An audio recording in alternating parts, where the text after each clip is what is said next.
Spice. Okay, we're good. Oh boy. Did that just happen? So good. That I think it did did. happen. I think we're live. We have audio going through. I hope they did. Yes, I hope they think didn't so. hear what we said. So, we're talking about naughty things. Oh my god.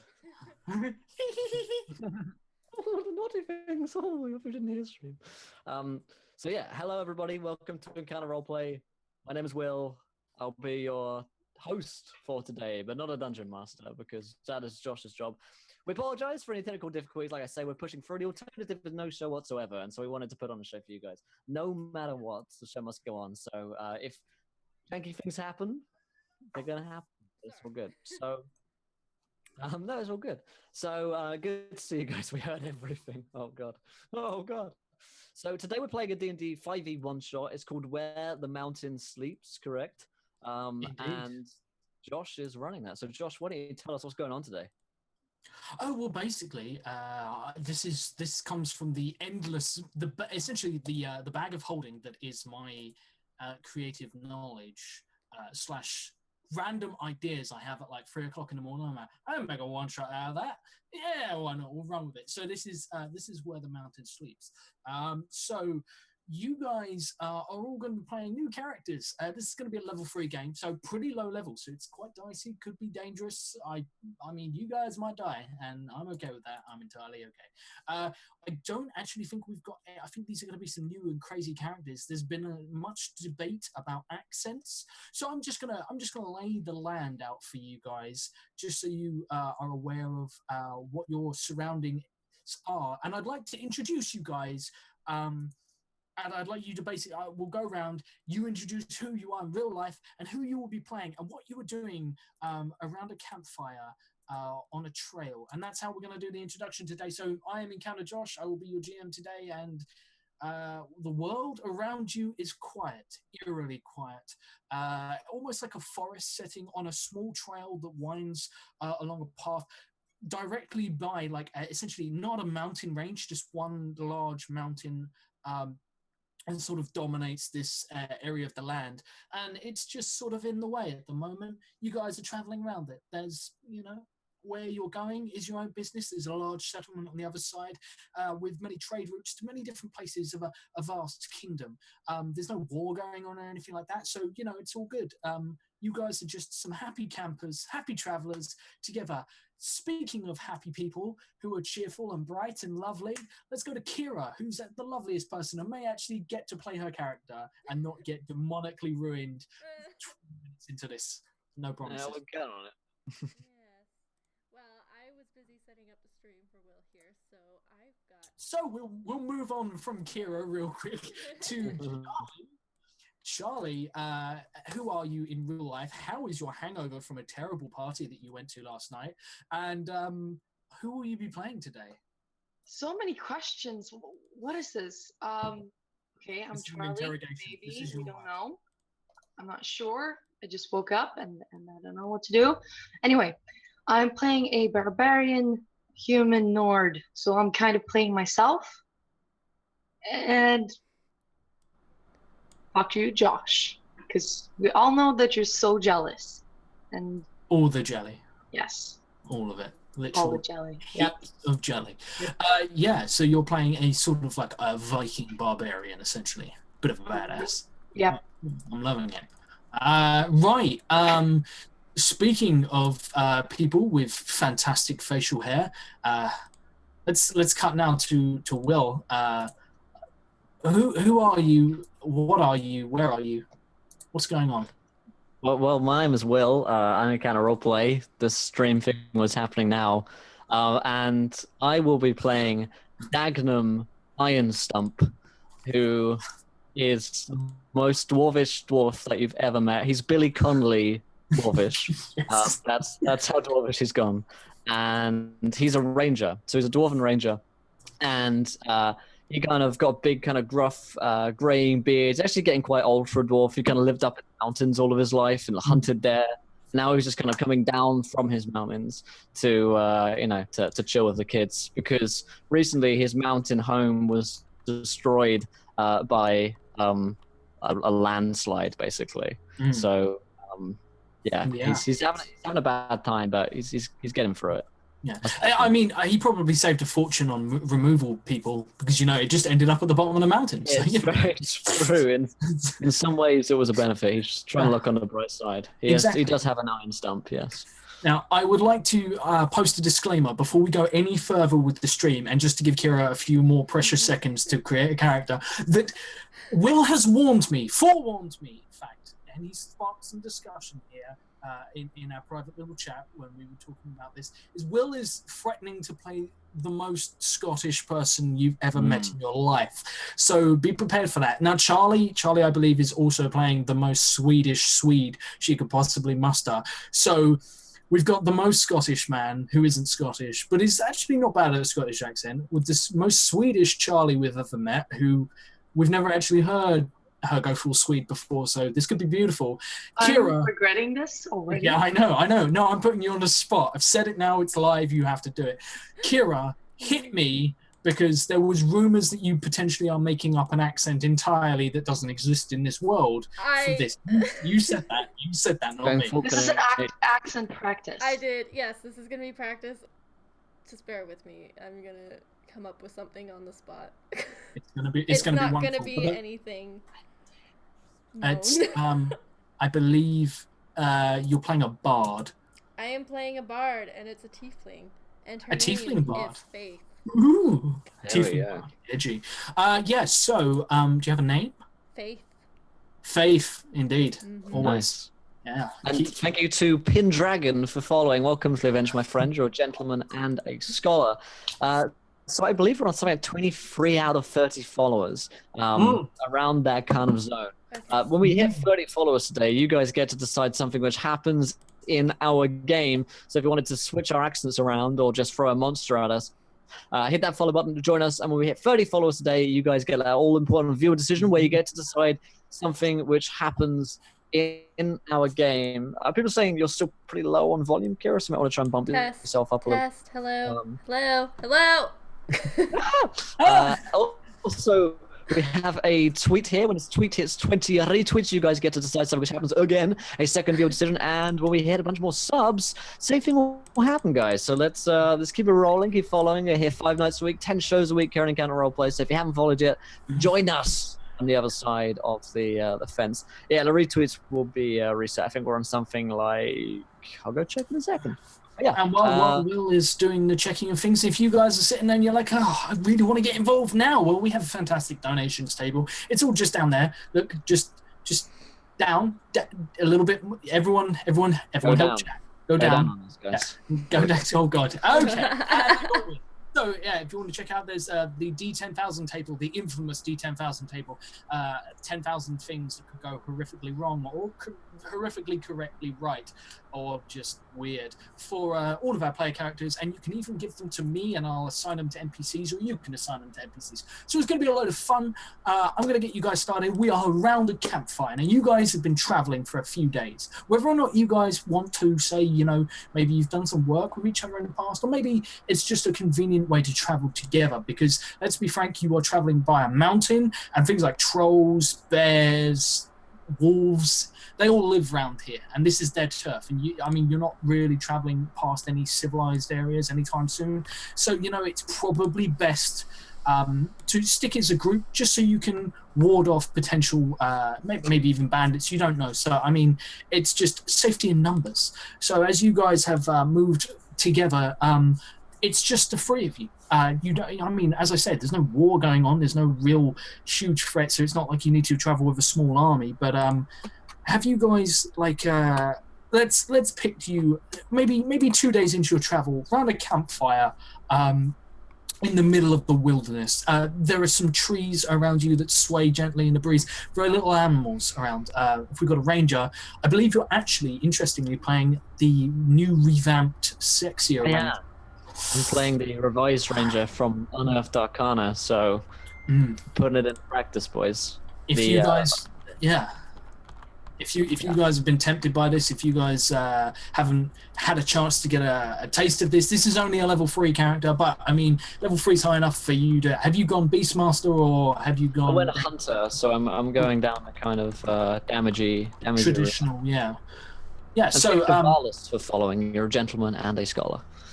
Indeed, thank you very much for hitting that button. And if you guys want to see what this is like, well, hopefully will give you a fantastic demonstration if you can understand a word he says. So you guys are sat around a campfire. It's quite quiet. There's some fog that sort of has been permeating the side of this mountain ever since you kind of came into sort of eyesight of it. And yeah, it's just an eerie sort of looking place. But you don't hear like the wolves howling or anything like that. It's a quiet night. It's pretty peaceful. What are you guys doing? I'm letting you know that Touchpad is giving his patron Wild Magic Surge to a player of your choosing, Josh. I will roll for it. So assign yourself all numbers and then bow to my decision that I'm going to assign you all anyway. And you have no power. No, we have to fight for it. We have to fight for it. You can fight for it. Everyone roll me in real life initiative as you all fight in my favor. So we're free, so it's Charlie. So straight away, you're literally in a line, okay? So free. So roll me a D10,000 as something interesting. Maybe you should have been more careful when you packed up that kindling for the fire, because whatever you've just set on fire has created a small burst of wild magic. 7,962 wild magic, whatever that is. I will look up right now and let you know. But what are you guys doing? I'm by a fire, like stoking the fire, and I'm cooking some roast meat on it, on a spit. So you're a cool person? Yeah, it would have been. Yeah, it's like a shank of like lamb or something that I found on the mountains, like a billy goat gruff that was coming out the mountains. It's like a freeze dried, like serves one person ready meal lamb shank. Exactly. It's already in mint sauce. It's lovely. It's really good, you know. It's just like you cook it over. He's Give me 1 second for the audio to unfuck itself entirely from whatever that. And thank you to Vincenzo Marola for following. You're a gentleman and a scholar. Oh my god, that's amazing! I need to make a note of that right now. So yeah, you guys are just chilling. Catching some food and everything like that.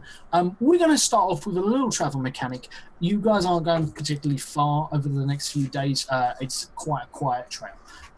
But as you do, should we say, Will, if I get you started off, as you're pretty familiar with the travel mechanic, do you want to roll me something? I invented it, Josh. Fucking...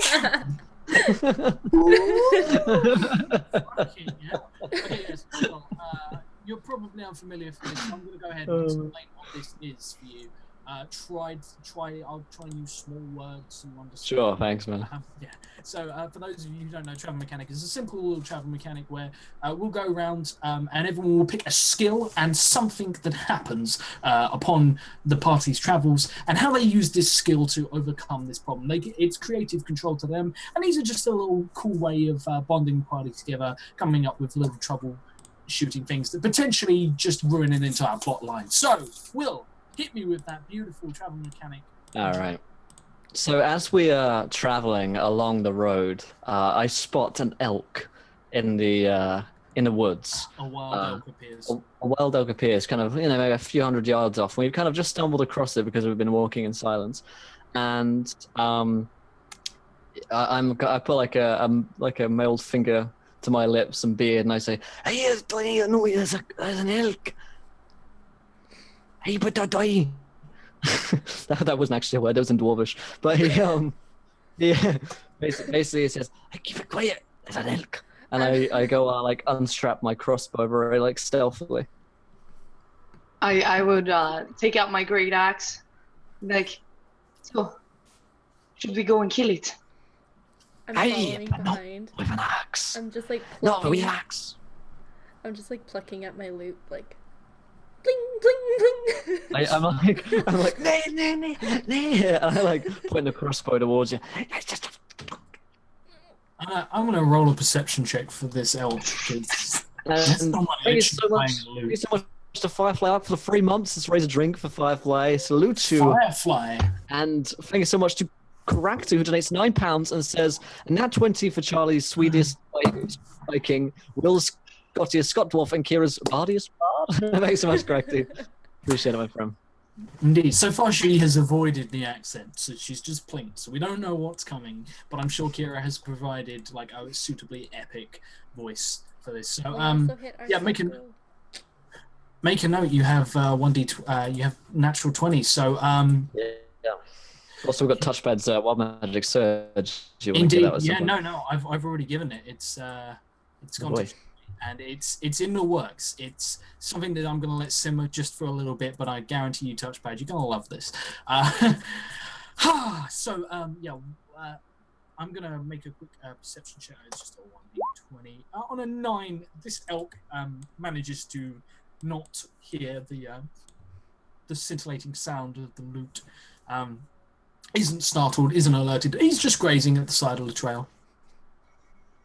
Okay, so what I'm going to do is I'm going to use my stealth to kind of get close to it to line up for a shot. Cool. Can I go flank it? So if he'd shoot it, I can attack it when it runs? Yes. Absolutely. That's what I'm gonna do. I guess I would go stealth. Yeah, okay, so Will, if you roll me a stealth, and Now, thank Q and Gus for following. Welcome to the Avenge, my friends. You're both gentlemen and scholars. Let me just load up this roll 20 here. I'll just try to roll this dice quicker. A 16. A 16 is the success. Hold on, let me just reply to this. Yeah.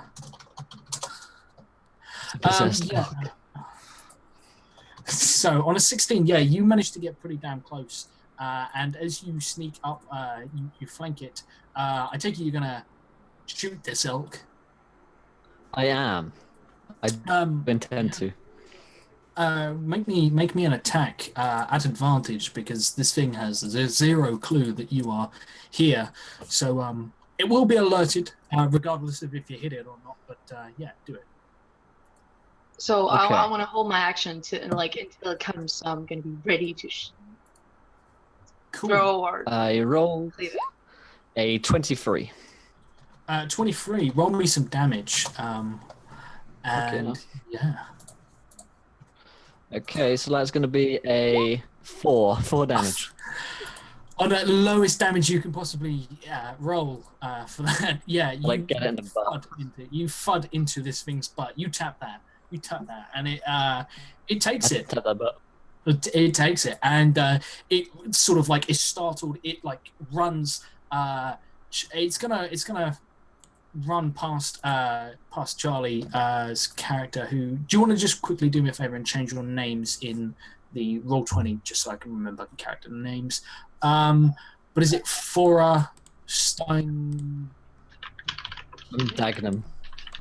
Like Dagenham, but without Fora Steindottir. Okay, so Fora. I'm just going to call you Fora. So Fora, do you want to make me an attack? Remember, you've got your nat 20 if you want to burn that. To try and bring this elk down as it's. Am I close enough to hit it with my cricket axe, or do I have to? Yeah. Oh yeah. Yeah. That's 14 and 9. On a 14, so Touchpad, you're gonna love this. As you swing, you bring this mighty beast down at a cost. As your great axe breaks in two at the hilt, just snaps into 2 pieces. And yeah, this poor beast crashes into the ground, its front legs just completely come off, and its death throes. It goes into shock and is almost dead instantaneously. But yeah, Touchpad, GG. As Charlie, gets loses great axe. I watched this happen, and I'm like, hey, what kind of elk was that? What kind of fucking elk was that? Helvetes jävla fucking skit! Jag hatar det här jävla skit. Aj, oh, why my beard? What just happened to my great axe? It broke when you hit the big spot. I'm on my lute. I'm just trying to do like a bling, bling, bling, bling. Sad violin plays. I wanted to stop with that damn noise. That was crazy. I ain't never seen an elk do that. We've got to find another one. We're gonna love this. And now this might seem odd out of context, but in context it's perfectly fine. I'm gonna go inspect the elk's butt because I wanna know why is it made out of adamantium. Yeah, you go over. You look at this elk. This is a pretty big elk. Like this is enough food to last you for quite some time.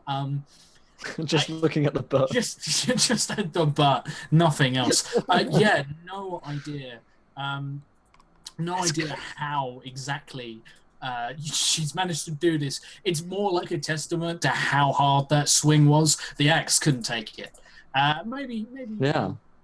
a problem with the axe itself. Maybe it hadn't been taken care of. Maybe Fora is just not very good at being a barbarian. Not very good at.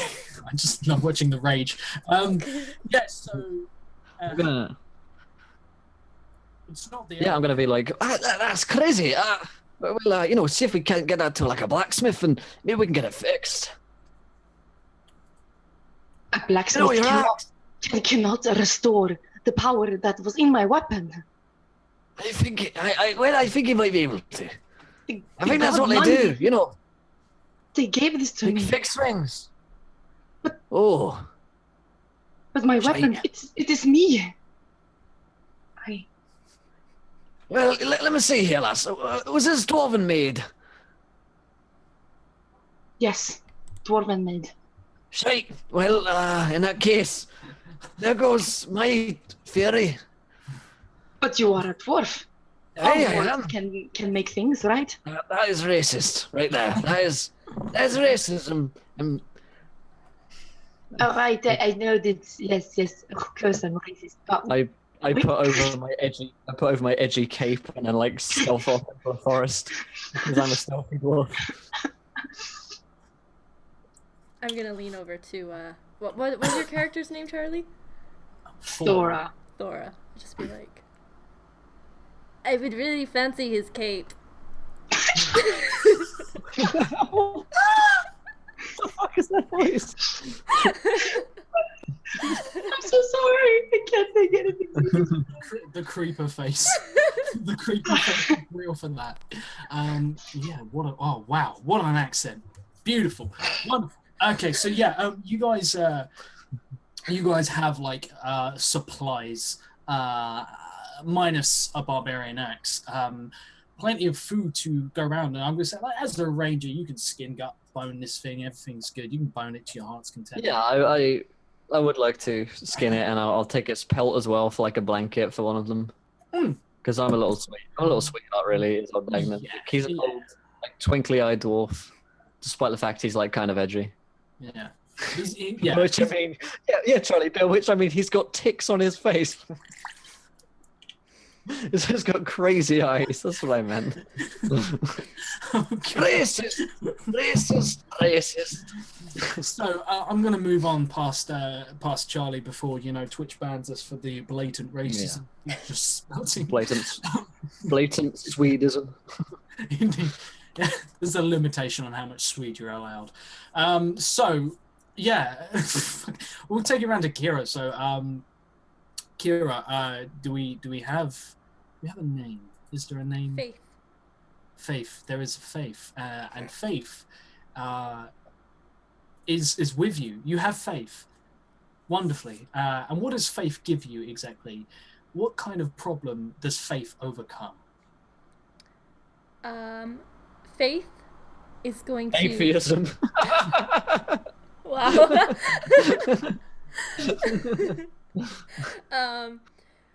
Well, Faith really wishes she was a great bard, but she's not.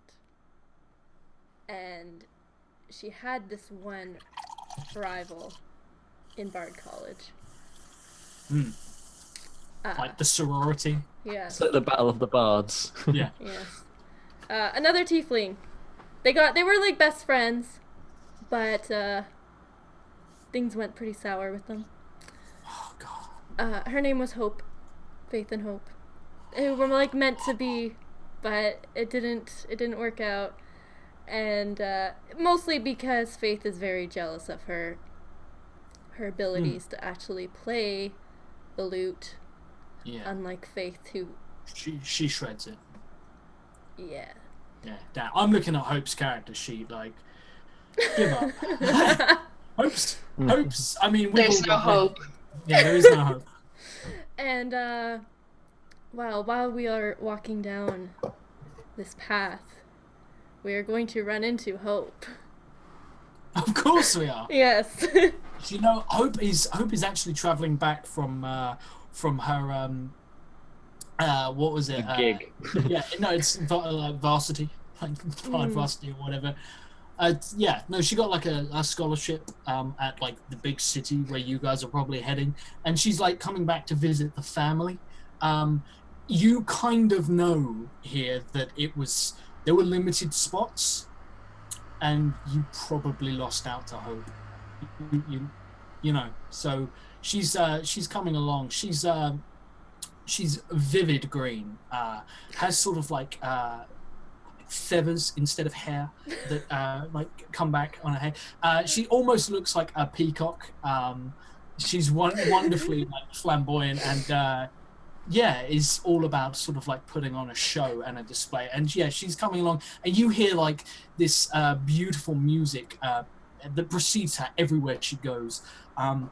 Coming down the path as you guys are walking along. She's actually coming down the mountain, in a way, yeah, from the higher ground. So yeah, you hear her coming down the mountain. I'm going She'll to... be coming down the mountain when she comes. Thank you, Will. Faith has a habit to just like play with her lute. She kind of just like plucks at it and tries to make like noises and stuff. You know, she's trying to play. She's trying to learn. And she stops. She hears this.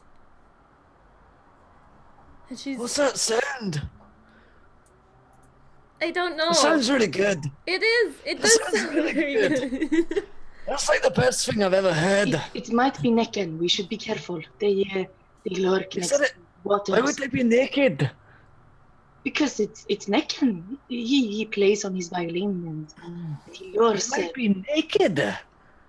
Of course, to Why would he lure be naked? pretty women and men into the waters. Oh, right, okay. There's a lot. Well, We don't know. that would work on me. So As this revelation hits the dwarf with like a 10-ton of bricks, so does a wild magic surge. As Touchpad donates his subscription wild magic surge to Will and says, "Roll a D10,000 for me, buddy." So goddamn. yeah, all the necking and all of the wild magic happens. I've just realised I've paused the stream and Kira is pulling the most disgusted face. Look how wonderful that is. She's just so... I rolled 3160. Oh god, you didn't, did you? Oh, I did. It's free. I only went and did it. Well, that's it. Game over, guys. 3160. GG, boys. Simply reads you win. Oh, okay. Yeah, so 3160. Oh my god. That's perfect. Okay, so I'll let this simmer just for a little second here. As yeah, you hear music that it gives you hope in several ways, as hope materializes on the path, smiling joyfully as birds and wildlife, which has been conspicuously absent from the area, seems to follow her. She's full on like Snow White at the moment. I will ready my hand axes and I will be ready to throw them at this thing before. What was your name again, Kira? Faith. It's Faith. Faith. Okay. Open. I'm ready. I'm gonna have my crossbow kind of ready as well in case there is a naked man who's gonna come and try and lure me in. They can take many forms, even the form of a beautiful woman. It could be a huldra. Let me explain my ex-wife. Could be. Did she have a hole in her back?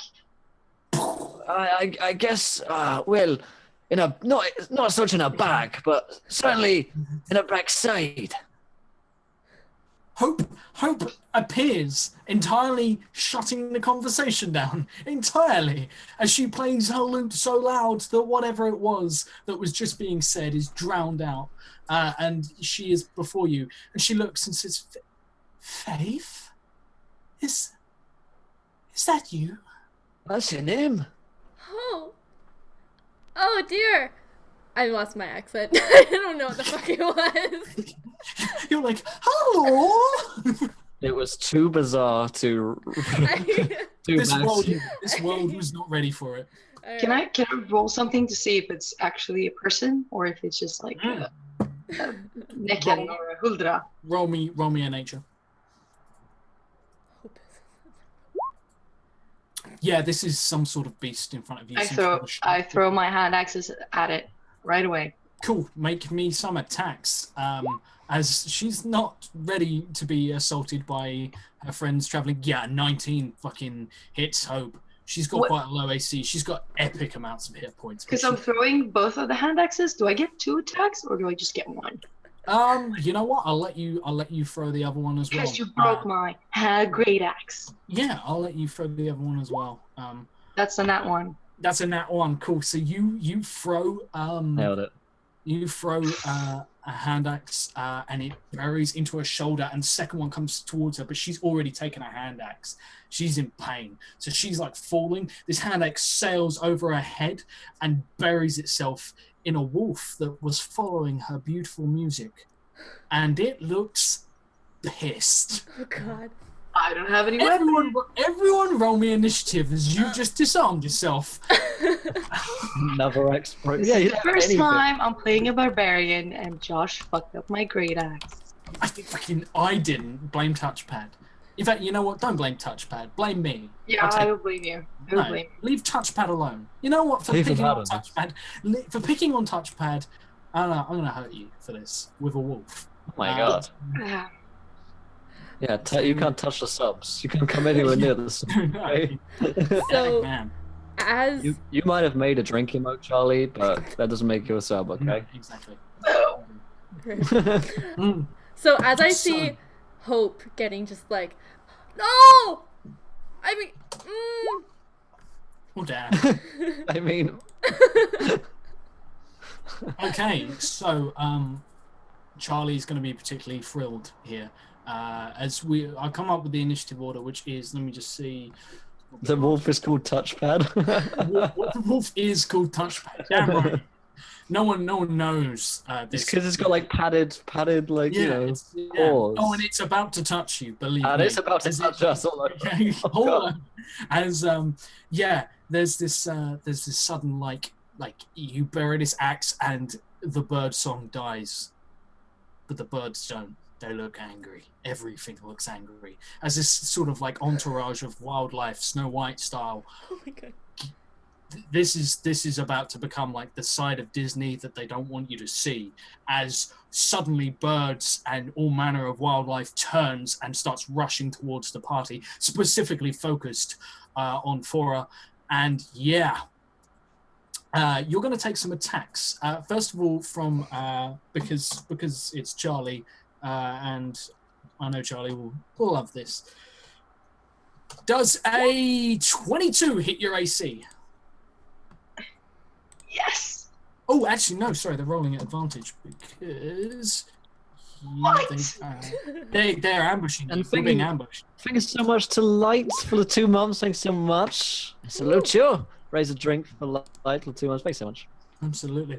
Fan i helvetes jävla skit. Okay, so 22, is actually the best roll. So you get hit as something bursts from the ground from some sort of concealed space beneath your feet. Some sort of burrow or warren as you are attacked by some tiny rabbits who. Also, Josh, Wolfman Rip donates £5 and he says, "Here's for Will's new PC fund and wild magic on Stumpy's Donga. # Free Will's Donga." Thanks so much, man. Always. Yes. So, give me some wild magic, Will, as I take three damage. You're not raging. You haven't specified you're raging, so you're going to take all three of that damage. As rabbits into your ankles. And the wolf itself, I am just going to have... It's going to make a... Does a 12 hit your AC? No. Yeah. No. No, cool, okay. As this wolf pounces at you, you see the pads come to touch you, and you manage to just narrowly avoid it as snarling fangs also come at you. And that takes it from the top of the round to... I actually want to interject right here, Josh. We have hit our sub-goal today, which we've got a viewer decision going in. Indeed. So... underneath this line here in the chat goes, for your ideas as to what could happen next in our story. I'll have a viewer decision again. We hit some more follows, and a few follows away actually. So, what could happen next? I mean, we're fighting a wolf right now. There's Hope, who is Faith's old friend, but turned frenemy. So, get us some ideas, and we'll put them into a straw poll. The most popular decision from the straw poll will happen in our game. Let's see what can happen. Indeed. So next up on A17 is Faith. Faith, you just watched Hope take an axe to the collarbone, and then like wolves, like a wolf, rabbits, like all manner of wildlife. It doesn't seem to be hostile towards you, but I mean, there's a lot of like birds flying down to peck at Fora. She's basically being engulfed by nature. Gaia is annoyed. Okay. Faith is gonna run up to Hope and just like grab the axe and try and like pull it out and like no. Oh, damn. roll me a medicine. Let's see how cleanly, or an athletics. It's up to you. Medicine, athletics. Do I have anything on either of those? Let's find out.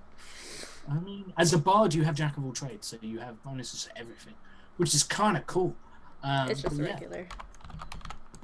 Okay. How much damage did I take? Because I totally forgot about that. 3. It wasn't a lot. You missed being like, because if that wolf had hit you, it would have knocked you to the ground and then bitten you. It would have been nasty. So yeah, on an 11, was that a medicine check or an athletics? Either, they're the same. Pick one. Let's do medicine.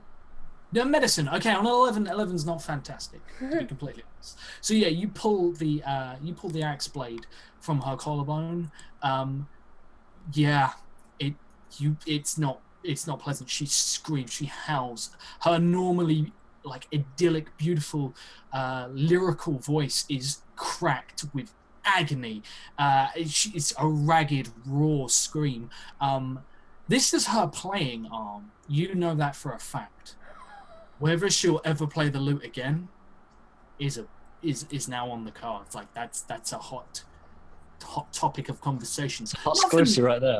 Not for now, because she's in so much pain. So don't like bring it up at this moment, perhaps. But yeah, that's a thing that could happen. Taking it to Dagnum. Is your name Dagenham? Dagenham. It's not Dagenham. It's Dagnam.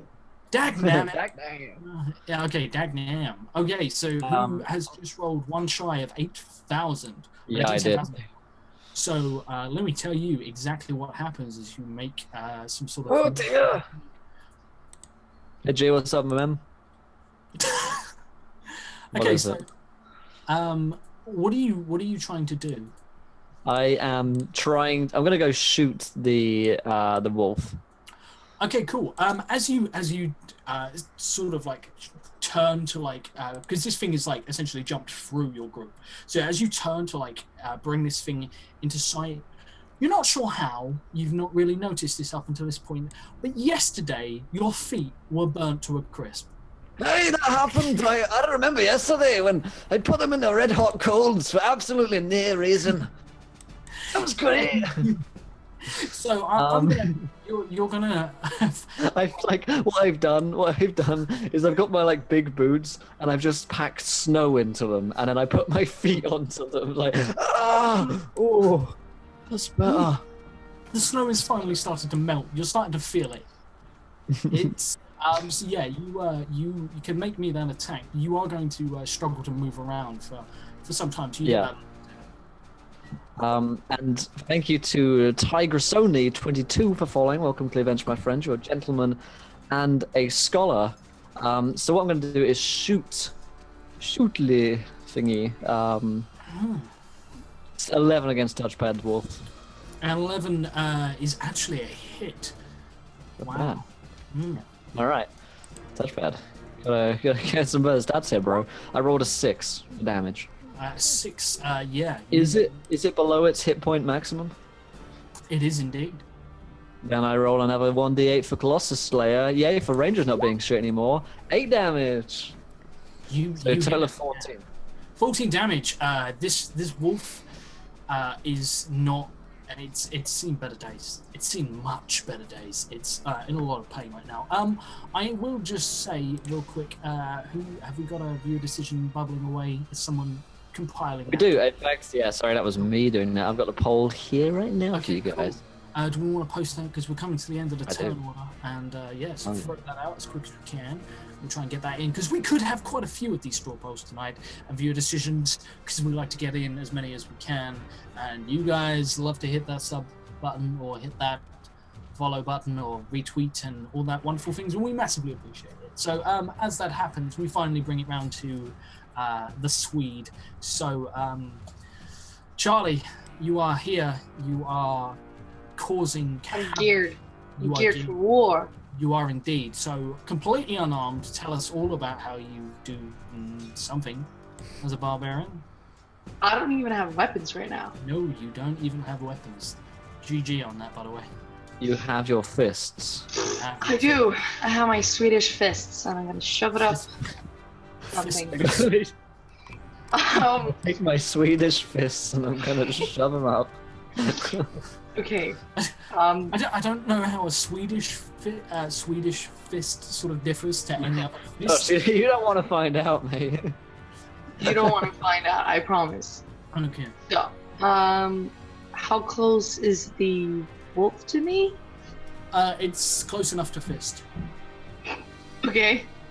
I will try. I'm gonna rage. You're gonna rage. I will rage. Oh god! I have never raged before. Just rage just before the fisting. That's the noise you make. Yeah. So what do you do? Okay. I'm gonna try to pummel the entire wolf, and I'm gonna try to grapple its neck, and I'm gonna try to break it. You're gonna try and break this thing's neck. Make me an athletics check. I'm ready. That's a 19. That is a 19. It's gonna be that. It's gonna be contended by this thing. So it's gonna be a 16 is not enough. I mean, it's not failed epically enough for you to just break this thing's neck willy-nilly, but you have it restrained, and this thing is like you have it pinned to the ground. Good. It's yeah. Do you have any bonus actions or anything you want to do, or? I have an extra action because well, I have an extra attack because I'm raging. I'm really mad.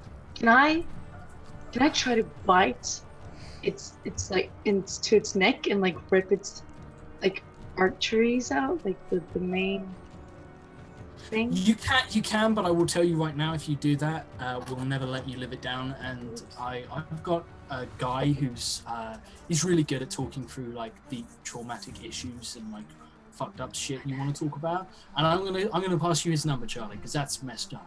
Okay, but yes, you can absolutely try and eat a wolf's jugular. Can't handle it. Yes. Okay. What do I roll for it? Do I roll? food they'll eat. Don't you have that stat in front of you? The ripping a wolf's You don't have jugular? your Do you not have Please. that stat? It's my natural instinct. Call yourself Swedish, Charlie. God damn. Yeah, so I'm going to say make me an... this is going to be another athletics, just because, like, you can bite this thing. It's not going to be difficult, but, I mean... Oh, shit. On an 8, you bite this thing. It's going to take some damage. It's just going to take two piercing damage. Not too much. This thing is actually very much in pain. It has not had a good round, but it's still... barely clinging to life. The fuck? You broke its neck, you ate its artery, it's been shot, and this thing's like, oh god. You haven't, no, its neck has not been broken, you've bitten it in the neck. Oh, okay. It's, yeah, you did shoot it though, and it's, well, like, I'll put it to you like this. This thing, unless you take it to a veterinarian after this, it's dead. Like, you don't recover from shit like this. But it's very angry and is going to try and kill Charlie in the process, and maybe even her character. So, as we come around to the You top might want to have a look at the straw poll here, Josh. It's I a am very, going- very clear winner for this one, I'm afraid. Okay, so I will have a gander, and I haven't even had a look at what I haven't even voted.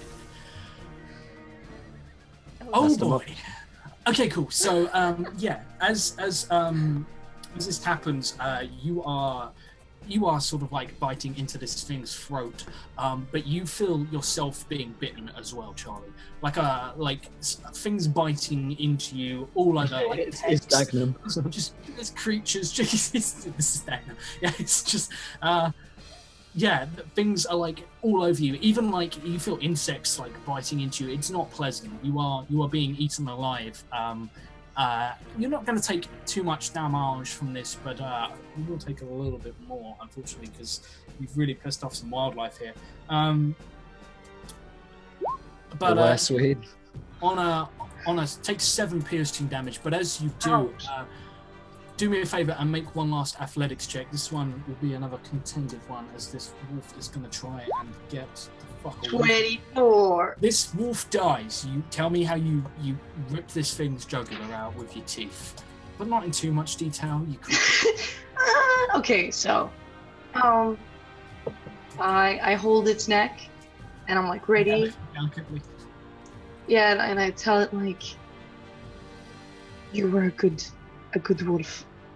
I will take you to Valhalla. And then I bite into its neck, and I just like rip its jugular out. And Swedish blood. makeout sessions must be very different than British makeout sessions. Like Yeah. just I don't know what you're talking about, Josh. This is every day. Textbook. So I will take you. Oh, I only take half of it. So I take like. Yeah, so you actually take 3 to round it down. So yeah, you do that, and it's awesome.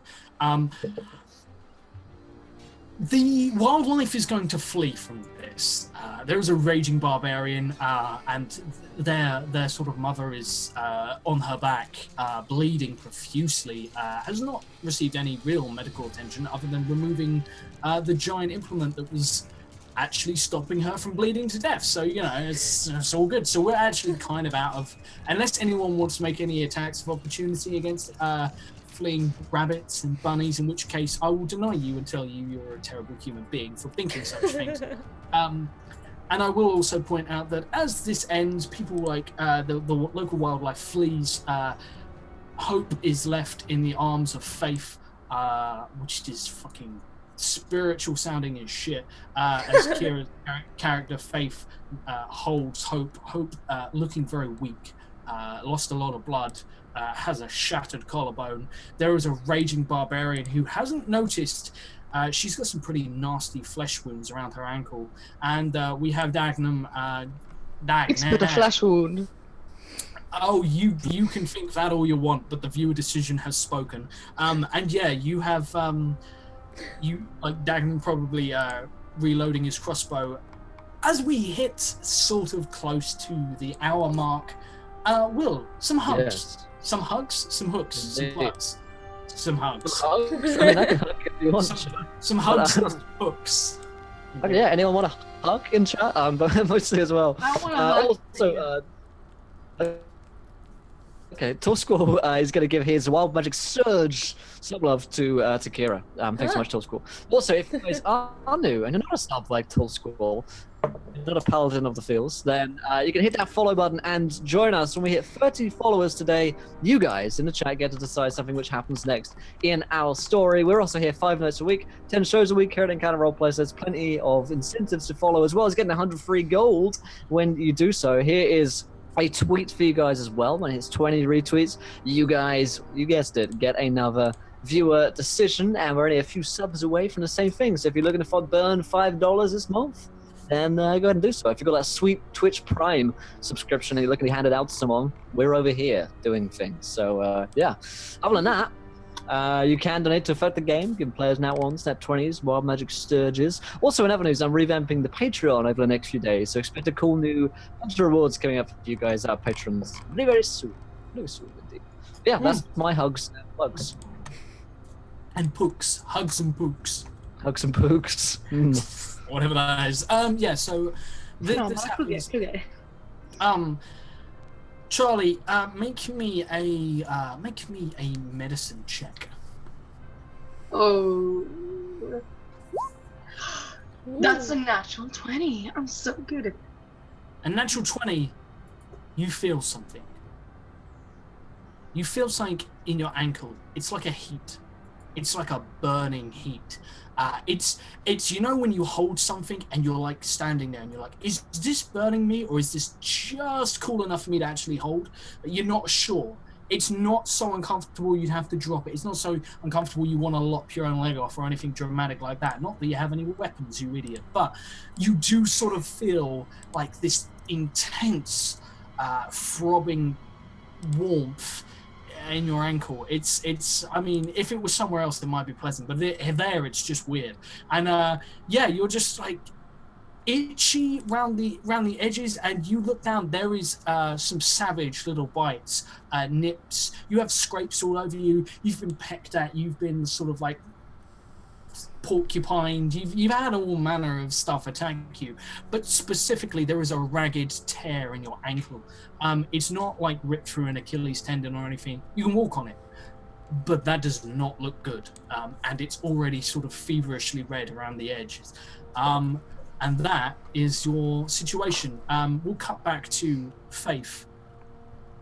Faith, I'm going to level with you here. It looks like you might lose hope. Faith is going to kind of like put her hand onto Hope's face and just be like, God, the accent. Fuck it. Hope. Hope, you can't die. Faith, I see a light. Walk like away. Walk away like from a the spotlight. light. Like the spotlights at all those gigs we went, well, the gigs that I performed at, but you were in the audience for. You don't need to rub it in now. You have so much to live for. I know. I have so many signings to go to. I'd explain what they are, but you wouldn't understand. I need you to do me a favor. What? She like reaches and she takes her lute, which is exquisite. It's beautiful. It's like carved of ivory. It's besettled with gems. Besettled is a word now. It's besettled with gems, almost like beset, but it's they've chilled. They feel comfortable there. They've settled in. They've besettled into it. And yeah, she holds it, and like the strings appear. It's on. She holds and says, "Bury me with it," and then selfishly holds onto it and does not bestow the gift to you. Promise me. I promise. You actually going to bury her with it, or are you lying? I'm lying. Roll me a deception. I'm proficient in deception. Oh, +5. All bards are. Yes. oh. Okay. That is cool right there. Wow, that's classist. Yeah, on a 10, she sees through it, and she's just like, that one, sweetheart. "You, what?" No, wait. She says, like, she sees through your deception. She's just like, "You bitch!" Just because Gary Fillmore kissed me first, and dies. It's traumatic. Oh, And That's she, how I want damn. she rubs in that Gary Fillmore. I mean, we all knew that you two were supposed to be together, and she snubbed you in there. He moved away. So yeah, she gets that one last burn in. You don't get a time for her at all. She won't even give you that. She just dies there and then. I'm going to take her loot, and I'm gonna take my loot. You loot the loot. I'm looting the loot, and then I'm gonna smash her over the head with her own loot. So, oh my god. Learn As she says the Gary Fillmore thing, I'm like, oh no, she didn't. Oh my god damn. Yeah. You go in for god damn. You break it, and like the strands of hair snap, and they stop glowing gold, and they become a deathly dark color, and the loot itself is cracked, and gems peel off and like get scattered and lose their color. Like this is the dark time for the music industry. Seeing as, you know, like her last record plays, seeing as, you know, I'm not on like the soundboard today, I'll just play a little, you know, sad chords playing. And we pan out there because we all know it was really about hope, this story. And without hope, why would we continue? Unbelievable. So, yeah. Faith is going to stand up and look down at her dead frenemy. And there is going to be a tear.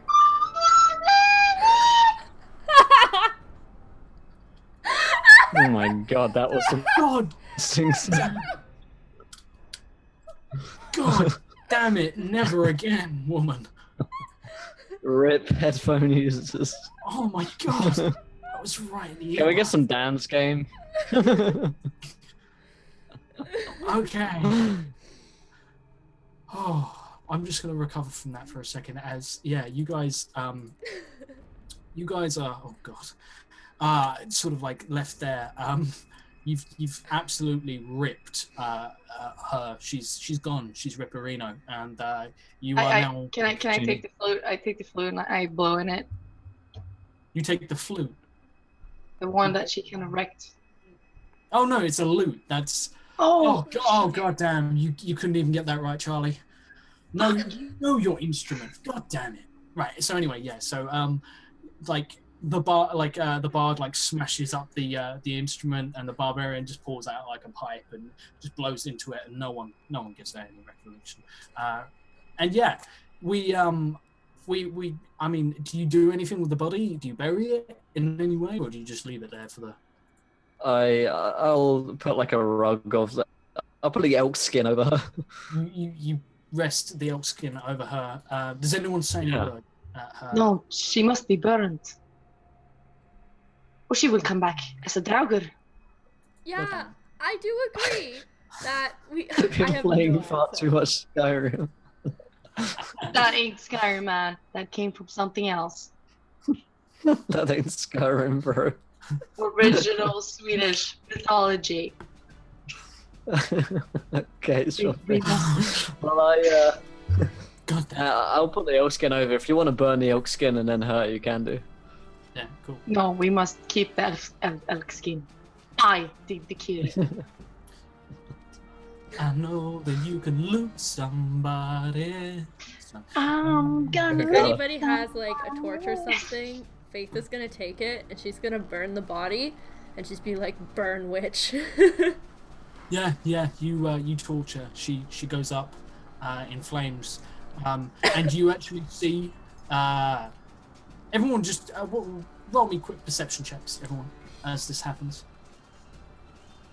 Okay. That's 20. On a 20. Well, Yeah, no, on an 8 and a 12, not unfortunately, but Fora, you actually see just on the edge of like this path, it's starting to get late, and you see glistening eyes in the dark, specifically of a wolf looking from the shadows. You actually notice there's quite a few eyes watching. Can I collect my hand axes? Yeah, your hand axes are there. You can collect them. But yeah, they don't advance. But on a 20, you also notice that there is a fog rolling down off the mountainside. Quite quickly, actually.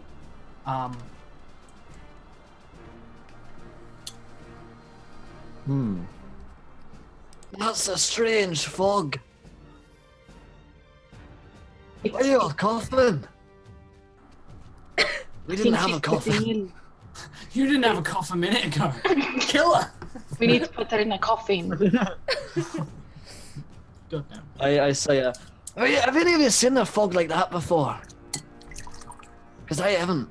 And I lived in the mountains all my life. Yes, but in the far north, where I come from, there is a lot of fog.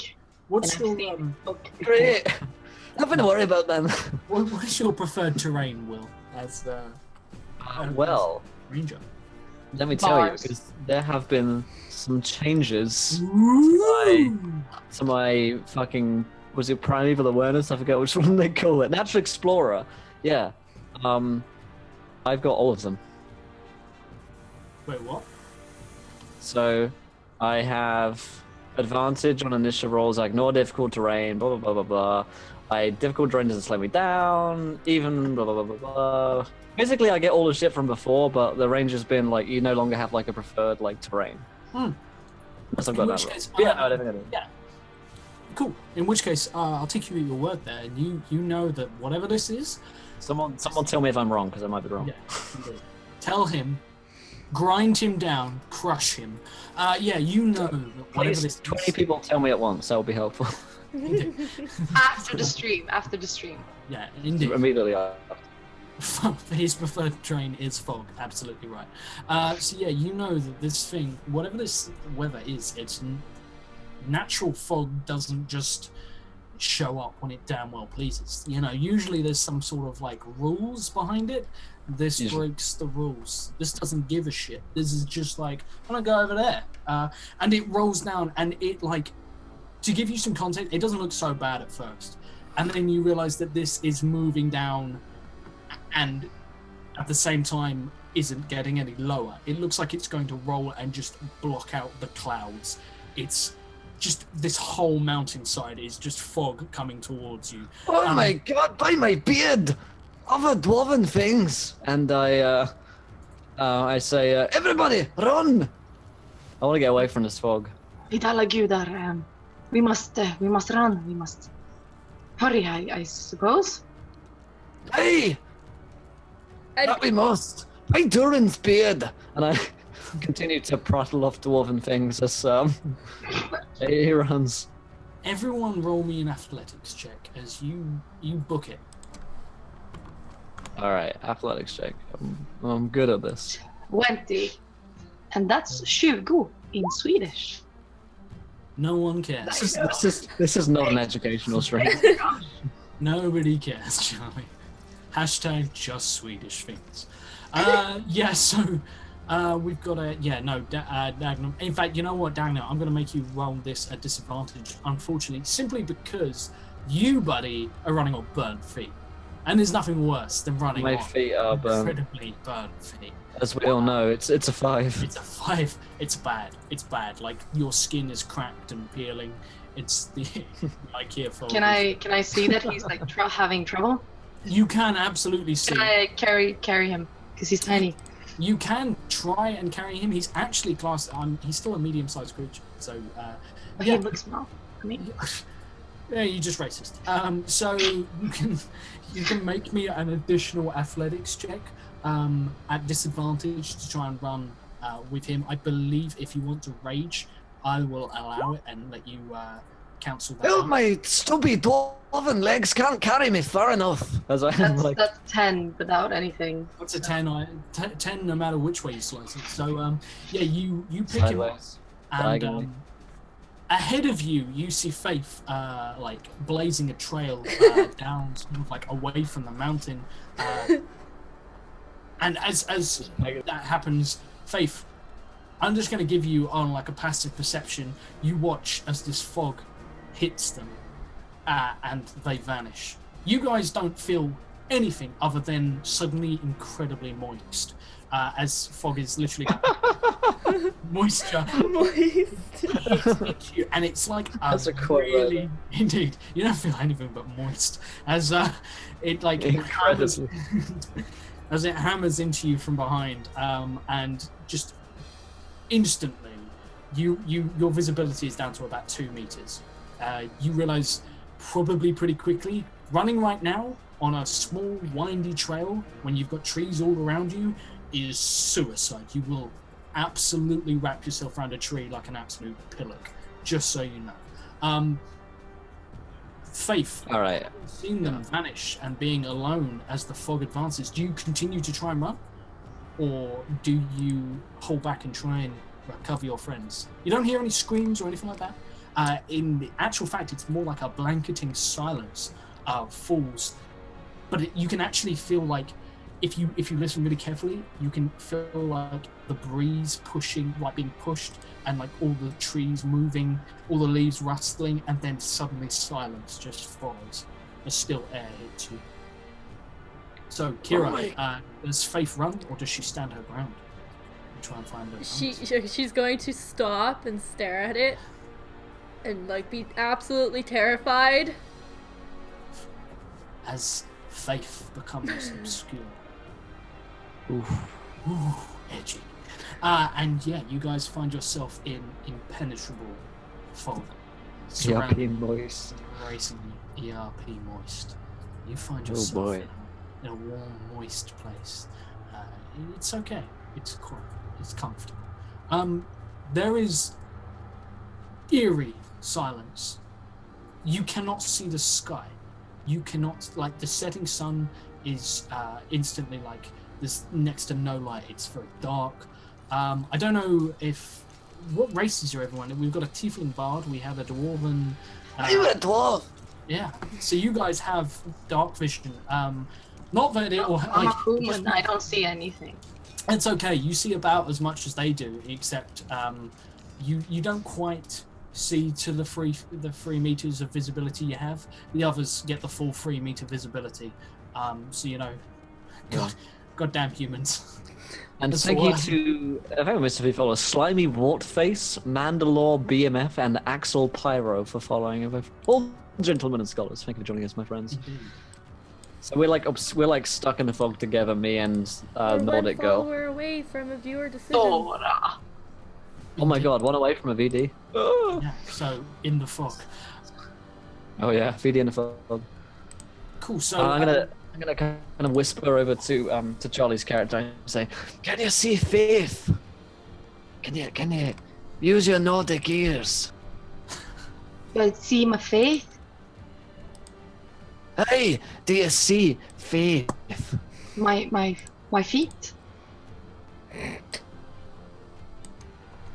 Okay. I don't understand what you're trying to say. I can't see my feet. Can you see our friend? Oh, Kira, make me a perception check. my friend. Can I try to see my friend? Oh shit, nat 20. Oh my god. Nat 20.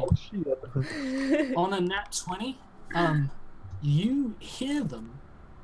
You hear them bickering. But Hey.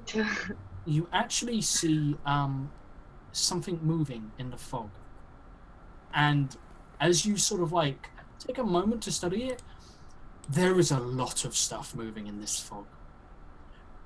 Doesn't really have much form to it, whatever these things are. They are there 1 second, gone the next. It's hard to pin everything down, but there is movement all around you. And specifically, like, you are on a nat 20 absolutely sure that you are staring towards them, but the voices that you are hearing, like where you're hearing them bickering, is coming from like behind you and to your right. So like you are absolutely sure that you are facing where they are, but you hear their voices coming from that direction. I'm gonna just run. I'm gonna run to where I hear their voices because I'm terrified. Cool. You start running. What are you two doing as you're bickering? How would I be able to see her? I can't see anything. Okay, let's. I did say here, but what if we go out and I think she went this way, right? Faith! If we stick together. Faith, can you hear us? Are you around here? Do I hear that? Oh yeah, you are getting closer. Okay, I'm gonna be like, I'm coming! You guys roll me perception checks, see if you can pick up on where she is. I'm gonna try and do it. Let me see here. Oh shit, that's a nat one. Yeah, Oh god. Nailed it. You both pretty sure you know which direction.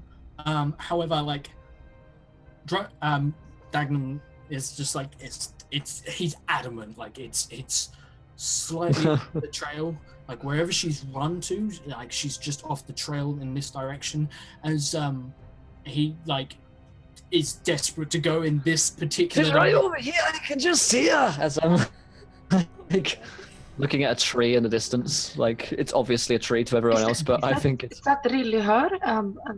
Maybe we should look at it. Hey, it looks just like her. Look at her branches. Just like her. Faith, perhaps she did have branches. Let's go She after was her. pretty branchy before, pretty wooden, you know. And Can I see running that over it's a tree? immovable tree. You both start running towards the tree, and pretty soon, like, discover that it is a tree, and you can hear like, voices all around you. It's I tap on it. I'm like, Thief, is that you? She's been turned into a tree. Can I I'm climb? Strange gonna magic. scream from like somewhere else, like, I am not a tree! yeah. She seems to be confused. And thank you to Gerhard Inauen for following. You're a gentleman and a scholar. So I think I fucked up the name, but Viewer decision? I'd imagine. Yeah. So as shit, viewer decision. we've got a viewer decision, but B, I've got a wild magic surge here from Tall Squall, and it is straight at Kira, right at the face. Because I can that one from earlier. So can you roll me that as you are lost in? Yeah, Once you roll that, I'm ready, folks in chat. Underneath that line in the chat for your ideas as to what could happen next in our story today. So for some ideas, we're lost in a fog forest. Nix has got the decision, so bring him in. Bring him in. Oh no! Just never again. No. No. Mute her for all time. What is a tree? Can you mine it? I can't mine bark. I don't like it. So yeah, as you Can I try to go where her voice is? yeah, you can. It's really weird, Kira. Like the more Faith like tries to like run, you get really out of breath, and like the constant panting and the weird mythical things in this fog. You won't notice this immediately, but people will notice the second they see you. Your nostrils are now the same size as your mouth. What the fuck? Individually. So like you have like these cartoon sized nostrils. Wait. Kira does. So Faith's nostrils are now as wide as her mouth. It's wonderful. Yeah, do it, Kira. Do it right now. Right here, right now. I want to see it. LARP this shit. So as this happens, you guys are all completely lost. Like you have no idea where each other's are. I'm going to tell you right now, like you are running towards each other's voices and just getting more and more lost and not finding each other. When you will actually, I'm gonna roll for it to see who will This stream hurts. Like last stream, we were just crying, and now we're just laughing. Indeed. So, it's going to be Kira first. Kira, you see a face come out of nowhere. Like you almost run into you run into like a slight clearing as a tiefling. Not the same as you in any like this tiefling particularly. I don't think you actually described your character's appearance. So, what kind of tiefling are you? She's red. She's a tiefling. Yeah. She's red. She has horns. She's a fucking tiefling. Yeah, pretty much. What do you want from me? Running up to you specifically is an individual, a tiefling. He's got a lot of thick fur, almost looks cat-like, has wild eyes, frantically looking around, has a sword drawn and a bolt of some sort of arcane energy in the other hand, and runs in, sees you, and just is startled entirely, and hisses at you with like kind of an aggressive sort of like piss off kind of cat noise. You know, like when you startle a cat and they're not particularly happy about it, and they let you know by making that weird hissing noise. Yeah, that's it. I'm gonna seeing as he's a tiefling, I'm gonna try and speak to him in Infernal. He like recoils. What do you say as he hears his mother tongue? I'm lost. Help me, please. I don't know where my friends are. He's just confused, like he's wide-eyed. He can't believe that there's someone here who's speaking language, and he says, "You're not from the town. You are new." This guy's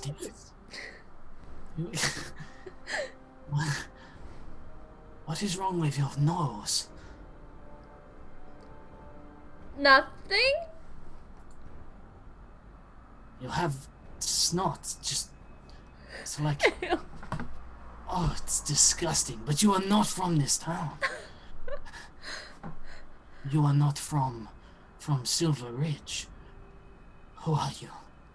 Why have you come?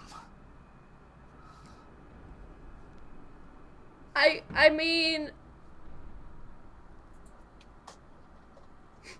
I don't know anymore.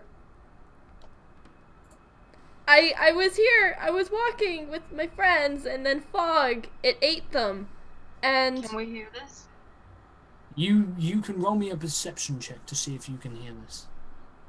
This is, they are alone out there in the fog, and it's not good. The fog will take them. Terrible things happen out there in the fog. We must find them, bring them back to the town. They are the first. He looks frantic. He looks like he's got some intense eyes going on right now. Okay. This is where did you last see them? What happened? Was one of you hurt? Did you lose somebody? Someone like you? What? Oh, yeah. You hear eerie noises in the fog. Oh my god. I'm gonna contemplate it. And You just hear the loot. I'm thinking of Hope. I'm just like, a tear runs down my eye. Down to my face. Down to my eye. And then, I saw that, Dagnam, like, was injured, right? Because I turned around and I saw them disappear. Yeah, no, you It's suddenly burnt feet. Yeah. Yeah, you know that not only is Dagnam injured, you also know that Thora is injured. You know, obviously, you killed Hope. You're okay. Everyone else is sort of like seen better days or dead. And yeah, There's also a dead wolf. So yeah. So thank you to Obiclo and Atalanti for following, both gentlemen and scholars. Indeed. Yeah, he says, was there blood? Was there death? Yes. Says, that'll do it. The fog, it is drawn to blood and death. Your friends don't have long. We must find them. Now come quickly. And he just starts rushing off, and like the fog swirls around him, but you can still sort of like, it's almost as if like the fog isn't quite reaching him. Yeah, he runs off in like a random direction. On a 11, you do not overhear any of this, unfortunately. Yeah, Dagnam, make me a... The Dagman. Make me a tree. Perception? Okay. Perception is... Fuck. It says 6. It's fuck, indeed. You guys are like running, and I think we have a pretty decisive I think we have a pretty decisive winner in a viewer decision. So I'm going to bring that in, very conscious that, you know, we're halfway through. We might have more viewer decisions, more retweets, more followers, more subscribers, and more wonderful things happening. So I'm going to bring that in now, as you guys are completely unaware that you are in essentially, like, the ground is like crumbling under your feet. That's the only way to describe it. On a 6, you can't really make out what it is. You guys can both roll me a nature check. It's not like falling away. You're not like losing your footing. It's not a rock slide. It's something. Yeah, Fora, you have no idea. Like whatever you're in. Fuck! I think this one's good. I rolled on that one. Climb up the tree? You can try climbing up the tree. As you do, Dagnum. I'd like to immediately start eating the mushrooms because I think they're natural ones. I rolled a nat 1, so... Yeah, on a nat 1, like, as soon as Fora takes her eyes off Dagnum, he takes a bite out of a particularly large mushroom. These mushrooms that have sort of like been crumbling around your feet, and immediately... You really must try these mushrooms! you start to feel, like, intensely comfortable. So comfortable, like you need to, whatever you've just eaten, you don't know, but you need to be closer to it. You need to be on the ground. You need to lie down. You need to roll endlessly. You need to remain here forever. This is the best place Dagnum has ever been to in his entire life. And he's just so happy about it that he starts laughing. Almost as if he's become under the effect of Tasha's hideous laughter. Fora, you look down and see Dagnum is just beside himself. In Dagnum's eyes, there's another Dagnum and he's beside himself. But for you, you just see him rolling around on the floor, stuffing mushrooms into his mouth, freaking out, frothing. He's just laughing and like choking, gasping. He almost goes Fletch. Like that's how bad we're talking here. Okay, so I'm gonna stop climbing up the tree, and I'm gonna try to get behind. What the fuck is his name? Dogmar. I am not Dog. I am Dagnum. Dagnum. Okay, I'm gonna try to do like the Heimlich maneuver, and I'm gonna like push on his stomach so he like throws up. Okay, cool. Make me a medicine check. Shit. No. Oh, can I try? I will use my nat 20. Can I do that? You've already rolled it, so. I already rolled that. Go. Yeah, you push down.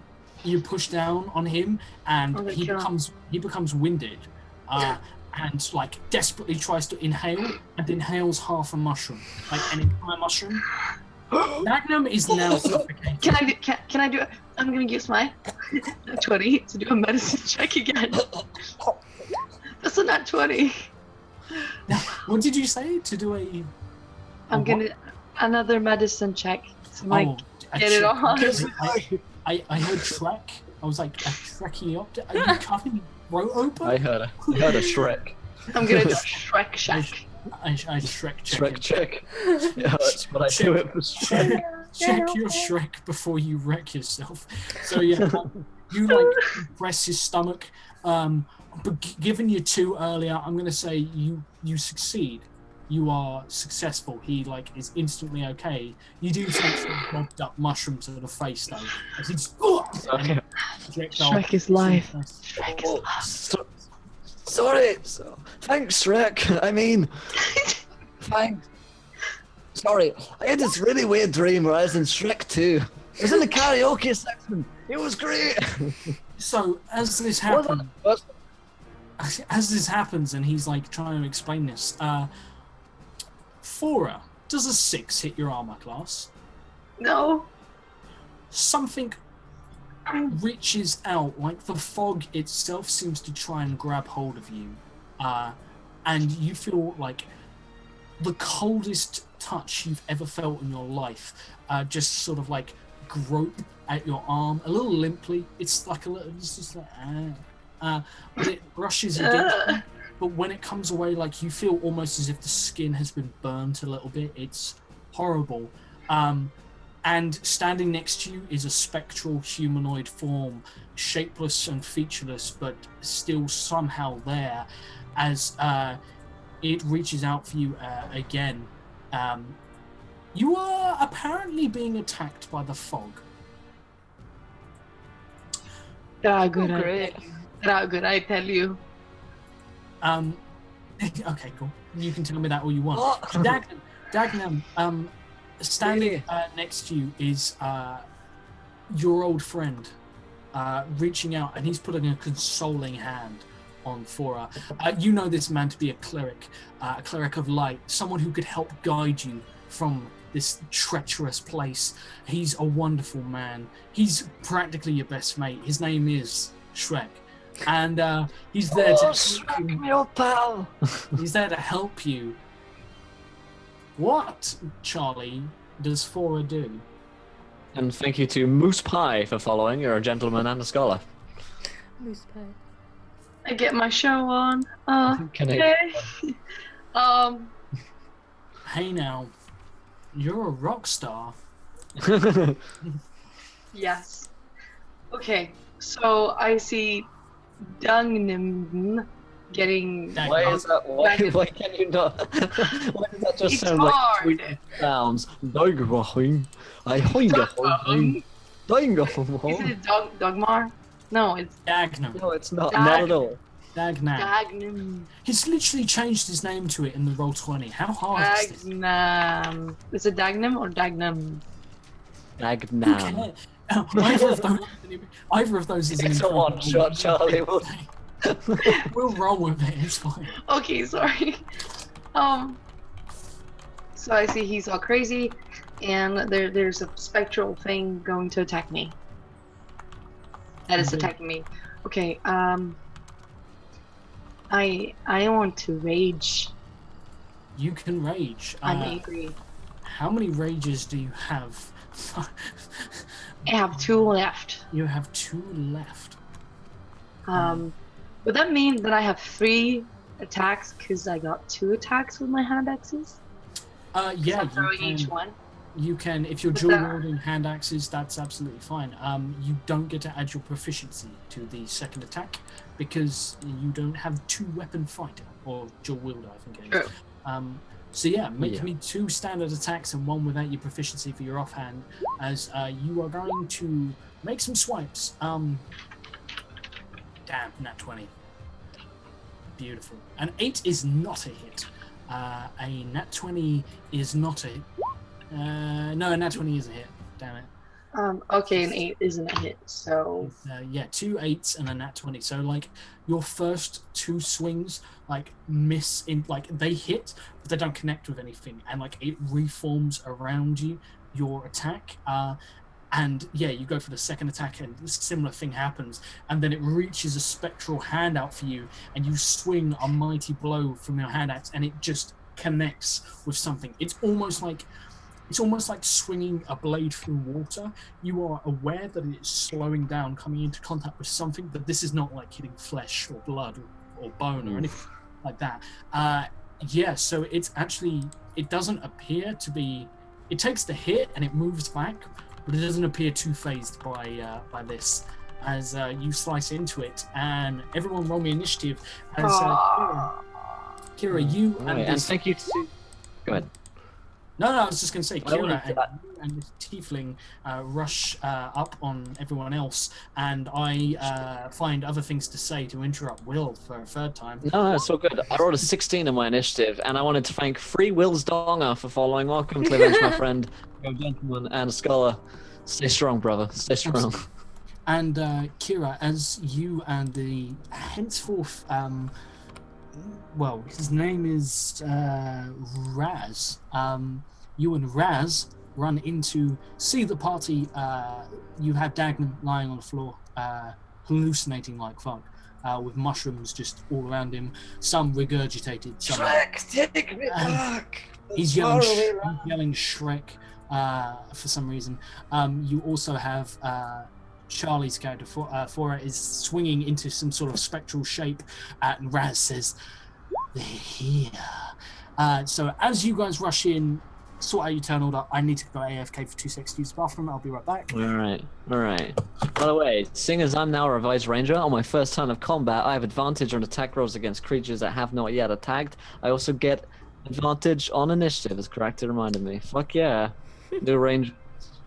How are we going to correct you? We don't know the rules yet. Well, you could read them. No. Well, That's work. rest in fleece wisdom. Reading the D&D5E rules for Revised Rangers not work, Kira. It is a pleasure. It is a joy. You know what? I enjoyed it so much, so I'm going to segue into the fact I made a YouTube video about it, which you guys can watch on YouTube, along with all of our previous summer videos there as well. So yeah, that's pretty good stuff. Well, let's do some hooks and plugs for a second here. Let's take a minute here. So, Kira, seeing as you're running a stream and doing all these wonderful things for us, where can we find you on the internet to follow your things in life? I stream here on Twitch. I try to do 5 days a week, but it's difficult going back to university and such. Okay, Josh. Oh god. The link is there. But yeah, I mostly stream art. I'll do a little bit of Minecraft and some other games, and then we do a D&D campaign on Sundays as well. And I'm here Nice. Tuesday, Thursdays. Hell yeah. Charlie, where can we follow you on the internet? You can follow me at Twitter, Rogue Rabbit with a 0, because I'm edgy, because I couldn't have Rogue Rabbit without a 0, because I was taken. I will send you a link, and I'm planning to start streaming some art soon, so you can go follow me on my Twitch as well. That would be cool. Awesome. Do it, guys. And if you haven't followed Encounter Roleplay yet, hit that follow button and join us. We have another viewer decision pretty soon, and we're here playing with D&D all the fucking time. Josh, take us away. I think we're combating. Well, Will, where can we find you on? You can find me here. If you're watching this, you already found me, so don't worry about it. Yeah, okay. Just to confirm. I mean, where do you live? Yeah, where can we Where's find your you? address? Where's my house? Yeah, so you can find 26. Will. Like we'll wean it out of him week by week stream, and then we can turn Step up by and step. stuff. Yeah, indeed. So yeah, as this all happens, Yes. you've got initiative. So let me just check the initiative because I didn't see the initiative. This thing needs. Mine is a 16. This. Good idea. A 17. This thing pips you all at the post on a 17. So I'm going to say, yeah, it's going to make another attack. As actually, there's more than one of these things. You see 4 more figures lurking in the dark, in sort of like the fog. And the first one is going to make another attack at. Yeah, it's going to attack. It's going to reach out clawingly at poor old Fora for a 7. Does a 7 hit your armor class? Why would it? I don't even have armor on. I'm like half nude because I'm a barbarian. Okay, so does it caress you in? No, it will not caress me. Okay. Glad we got that out the way. What is cold, clammy hands? Does a 22 hit Faith? Oh, Just out of curiosity. Sorry. Yeah, 22 does it. Cool. And does a 17 plus 4, does a 21 hit Dagnum? He's hitting an advantage because you are currently on prone and yeah. Okay, so cool. So for hits, this is going to suck. There's no polite way to put this. This is not comfortable as hands reach out, grasp at you, painfully so, and whatever these spectral creatures are, they claw into you. So I just need to check the rules on. Oh damn! The rules. God no. Never the rule. No, I'm looking at the rules. Check the rule. They say you die. There's no explanation. It just says die. Okay, just 250 pages. You die. Exclamation point. Die. You die some. Oh. Yeah. So yeah, it's a. So it's damn. So these things are going to. Two. So first one, take 11 damage. Poor old Faith. And do me a favor and make me a Constitution saving throw. Okay. No, you don't. Oh damn! It's just a 1d4 from me. Okay, so this is gonna suck for you. 1d4. Your strength is reduced by 3. All right, -2. Your strength is down to. Oh well, okay, yeah. No, I mean like you're out of 20, whatever it is, that's reduced by 3. Taking it to. It's gonna attack. We'll do some 13 damage. Damn, that's 1 off max damage against Dagnum. Dagnum it. Heck. And you take a -2 to whatever your current strength total is. This hurts. It's like a burning. It doesn't even leave much of a mark. It's like reaching past your skin and burning you with the coldest touch you've ever felt in your life. Whatever this is, you need to get. Oh, that's cold. And it snaps you out of it temporarily snaps you out. No. It's a big bad wolf. Okay. Cool. Cool. So, Lord Farquhar. He's in short supply at the moment. Unfortunately, he can't be here. Taking it to Dagnam. Dagnam. Hey, that be my turn, lad. Well, in that case, I'm gonna. How many of these guys are just one? There's 4 of them in total. Actually, I need to just quickly. While you do that, one's going to attack Raz. Okay, sure. And misses. No, it doesn't. 22. 22 probably doesn't miss. Holy shit. Okay. I'm gonna do an attack with my crossbow for a 19 versus his armor class. Oh, a 19 absolutely hits. And he's gonna take. Has he taken damage already? Which one are you aiming at? The one that attacked you? The guy who just hit. The guy who just hit me. Okay. No. Okay. Just 6 damage. Just 6 damage. Just some cheeky things, yeah. The crossbow bolt, it doesn't stay in it. Goes straight through it. It takes it reels back, but it doesn't. It doesn't stay in it. Sure. Yeah, it's not particularly pleasant. So what? Is that your turn? I guess so, dude. Yeah, I guess so. I've been mushroomed to shit. Yeah. Cool. So, I presume, are you going to get to your feet because you're currently floundering around? Oh yeah. Sorry, I probably stand up and then fire off. Yeah.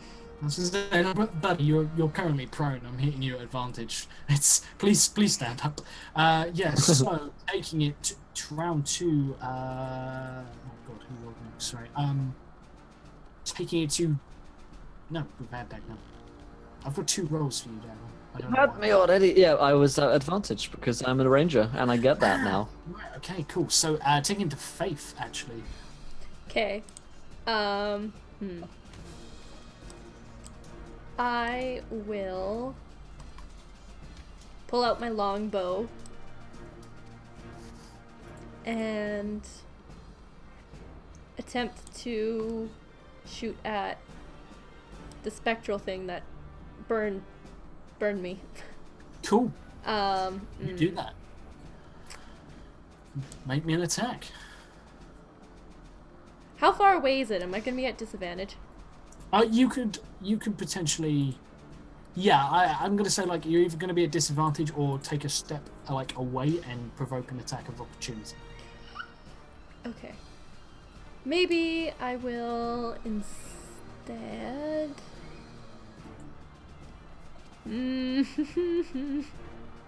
Yeah, I'm gonna take a step away and do an attack of opportunity, I guess. Cool. Okay. This thing will make an attack at you for.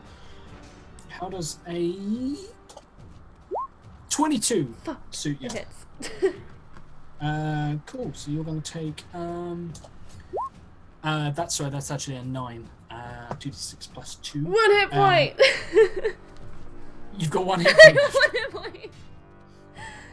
And your strength drops by another 3. These things are nasty. Okay, yeah. I guess I'll take my attack now. My very weak attack. For 20? A 20 hits. These things have incredibly low AC. Okay, that's good. And 1d8 plus 2. 6 damage. Yeah, likewise, like you fire into it, it should fell this thing, whatever it is, but it punches through, and your arrow just sails into the fog, never to be seen again. It rejoins the woods from whence it came. You don't even hear it. Poetic. Yeah, indeed. At the end of the day, aren't all arrows trees, really? I'm taking it on that. Not all arrows, goddammit. Not all arrows.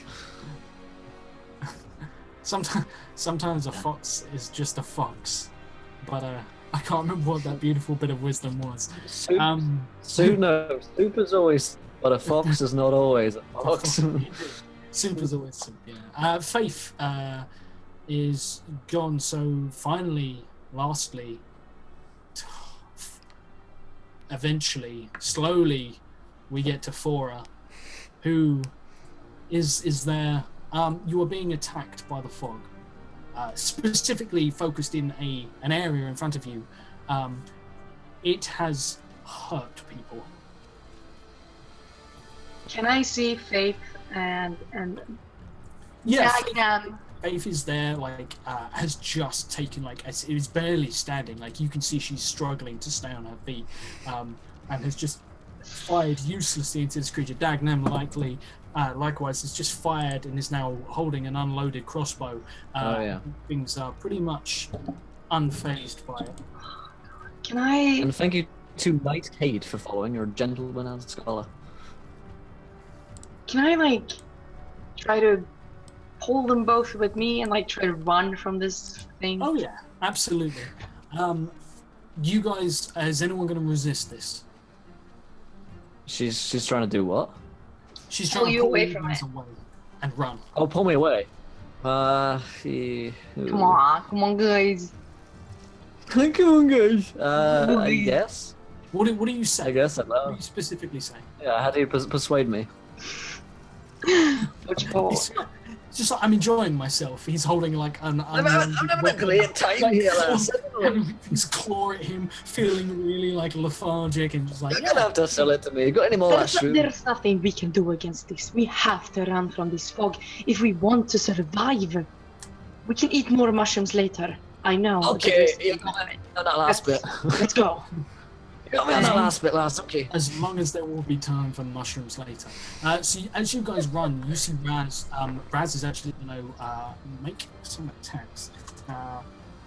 And I am still raging. Yes. Yeah, you have not. You've taken damage, and you've made attacks. And angry. So Raz, what's that one?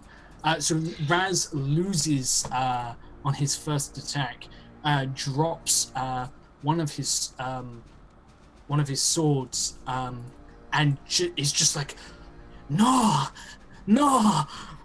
Panics and fires a bolt of energy into this thing in front of him, as he's very, very we've all done that, haven't we, lads? We've all panicked and fired a bolt of energy. Indeed, oh god, he's having a bad day. Raz is just a normal guy. Yeah, Raz, You know Raz has never been so human to me. No, than in this one. He swipes, like he loses his sword, and he's just like, the sword, no! And then like he falls backwards, trips over a root, fires a blast of energy, and it hits into this creature, and even like this magical divine eldritch blast seems to like whip it open, but then it just easily reforms around it, and he's just like, we must run to the town, quick! And like he chases after you guys, just like, no, this way! And he starts running. Inside check. Yeah, you can inside check him. Six. On a 6, this guy is a bumbling idiot, but he knows where he's going. Delivering idiot. All right. I will take both of them, and because I'm raging, I will pick them up by their backs, like on their pants. You wedgie carry. Yeah, I wedgie carry them, except it's comfortable. No, it's not. I'm determined that. I'm the DM. Make me an athletics check. You're at advantage because you are still. Yes. And I'm going to let you continue to rage because this is not going to be pleasant. On a 15. Yeah. Okay, so I'm going to state right now, none of you have specified that you're disengaging. Would you all like to specify that you're disengaging? Yes. I figured that she's dragging me away. I'll take an attack of opportunity on it because it feels like I probably would have to be dragged away, even though.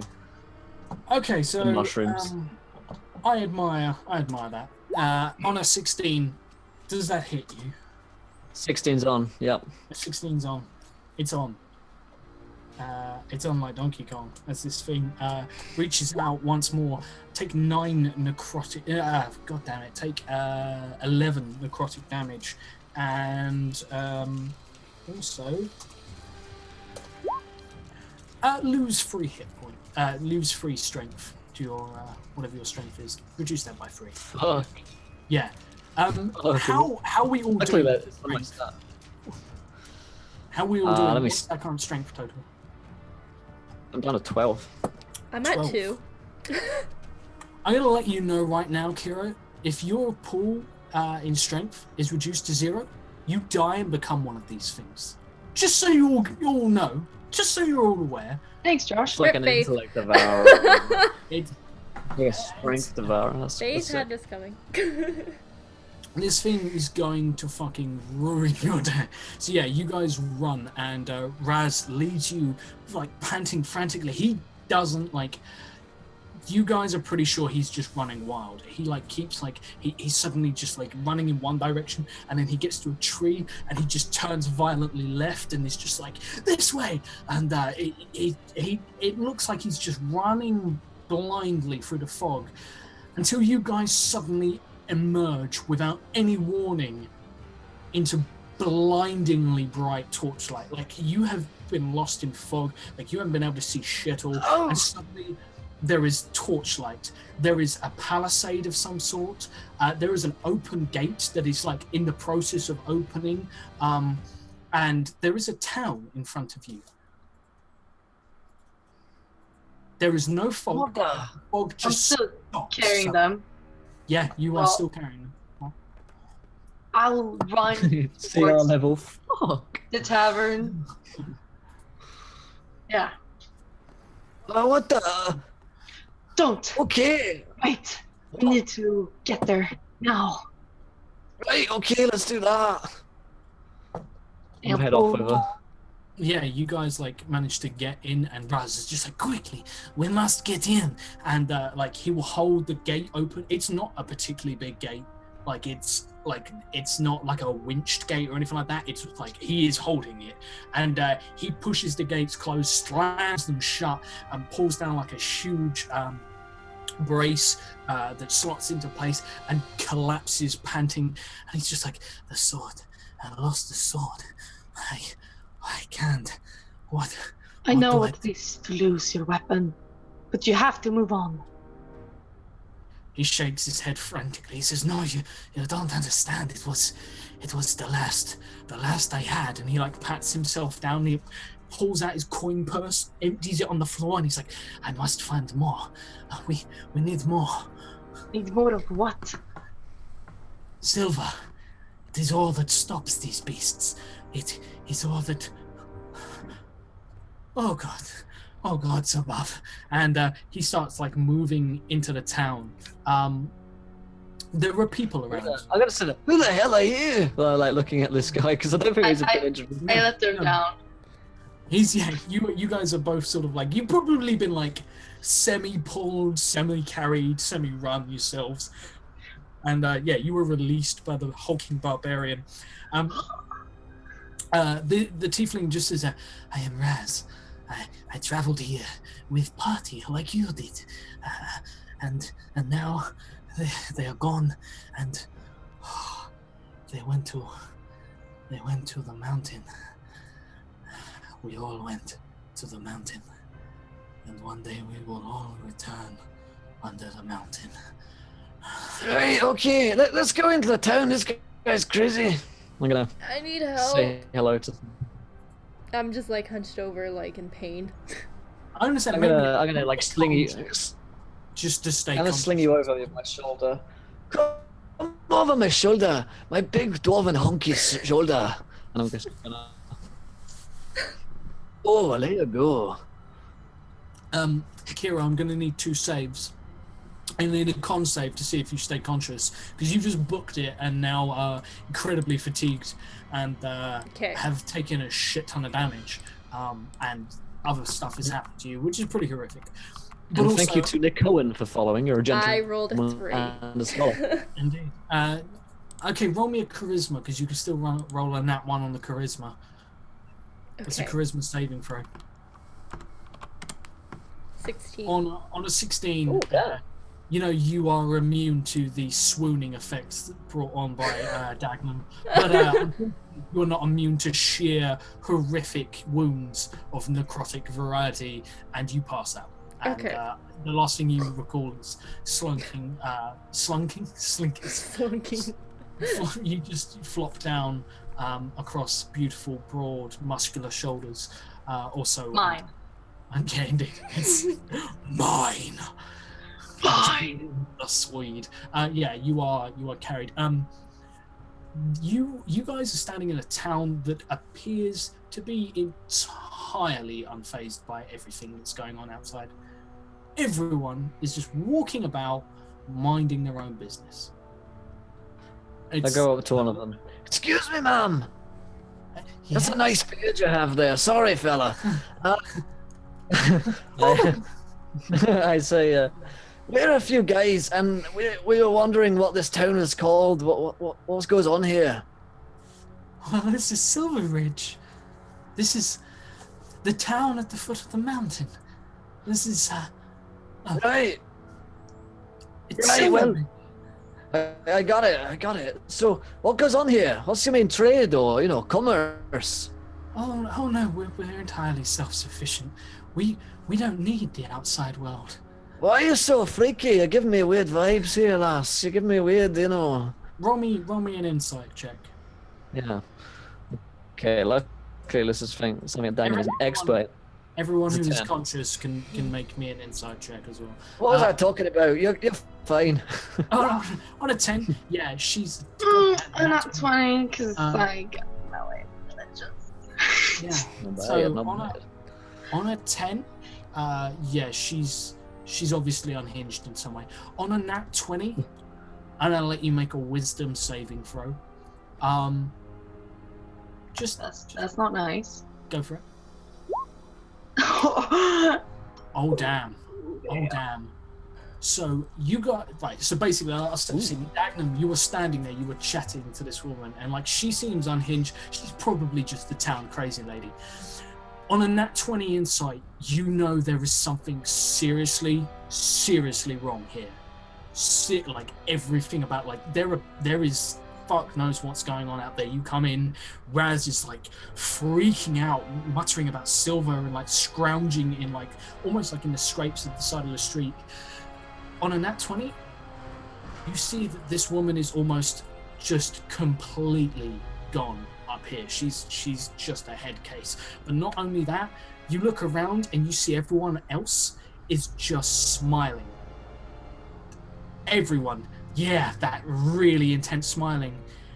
And as you focus on it, you get a glimpse where you look at the building next to you. You see there's two people. It seems to be like a small tavern, and there's two people sat outside there having drinks, and for a split second the tavern is gone and there is the burnt remains of a tavern, almost like an ethereal burnt remains, and sat at the table are two skeletons with flesh gripping onto them, like sitting there having drinks, and both of their heads just turn to look at you, and then it's gone, and you are just looking at two people who are smiling intensely at you. But for a second, like it's almost as if you see this whole world, as this whole city as a city of the dead. Okay, I'll stop. Yeah. You have to loud. That hurt me. Um, That was terrifying. I feel it in my Thank soul. Yeah. Okay, so everything's just fucked. So I would like to. I haven't noticed this yet, so I'm like, oh well. Thanks for all your help, Lass. Dead. Yes, Sounds yes. like, man. Thank you. Anyway. I turned to Dagmar. No, that's not his name. Oh. Dag. So real quick, on a 19, you will notice that pretty much, like, for a second, you see, like, this entire city, like, ruined, or this entire town, like, in ruins, like, as if it's like a burnt, ethereal mess with bodies just walking around everywhere. The only person, the people who don't look the same as the people you've just arrived with, and Raz. Raz looks fine. So, yeah. It's I'm gonna. Go ahead. It's What? you cannot see Wait. it because you are also crazy. I'm a woman, right? Okay, yeah, racist. But you say I need to get out of here too. Triggered. We need to get out of here. Okay, I've got an idea now. This is something that we used to do back in the mountains. We have a crazy practice, really. You know, I'm a part-time necromancer, so what I've not told you guys. I'm only classed into wizard to take some necromancer shit. But listen, it's all gonna be fine, because you know that elk earlier, right? That friend of ours. I'm gonna see if I can bring him back. And what I want to do is I have the skin of the elk, and I have my nat 20 from Correctu. And what I want to do is reanimate the skin of the elk into a new elk for us to ride out using my secret necromantic powers from my mental class into a necromancer. I want to ride elk. You multi-classed into necromancer. To a wizard necromancer, yeah. Okay. Right. Didn't tell anyone. Okay. So, you know what you did? I will point out right now that you did say that you burnt. Technically, you burnt that hide. Oh, so she wanted to keep the hide. She wanted to keep it. Okay. Specifically. Okay. So you do have. She wanted to take it. Yeah. So, yeah, you basically reach out and you grab. Oh, this is wonderful. You reach out, you grab it, and like, what? Give me the ritual that you do. As I go around there. Kalima! Kalima! Kalima! As it almost. Let's make this elk come back to the bar because we're dwarven. you know, And you then know that beautiful. Us dwarves aren't very good at this because stereotypically we're very bad at this kind of thing. You're breaking up a tiny bit there, mate. But yeah, as Oh, like sorry. you know, that's cool. That's cool. We got the gist of it. So as you like you chant, you know that beautiful scene that was shot with the carrier bag floating with the red leaves. Film students will know what the fuck I'm talking about. I cannot for the life of me remember what it is. But you know where it's flowing beautifully and it's just following the breeze. It's like the wind has caught the airpel and it starts to move. It's too late to interrupt this ritual, but Kira, Faith sees poor old Raz turn wide-eyed, and he stares at this elk, and he looks to you, and he says... And the elk looks back. And he says, "No, you cannot bring death magic here." And he looks out, and as you use necromancy, he says, "I told you, death brings the fog." And the gates to this town start to creak as the fog decides to make its way into town. And nobody else in town reacts to this. Dagnum is really wrapped up in all this business, but how do Faith and Fora react to this? You have the dwarf traveling with you, is currently doing weird shit, and there is now like essentially the ragged form of like a deer. It's not quite touching the floor, but you can actually hear like hooves clopping. But it's just echoey and tinny, almost a little distorted, because you don't have like the full creature, but something is making this creature. Can we ride on it? Not right now. It's not fully formed. He's still performing this ritual. Okay, so I was passed out, so I guess I woke up. Yeah, you are still passed out. Yeah, so unfortunately, I'm still passed out. You blissfully unaware.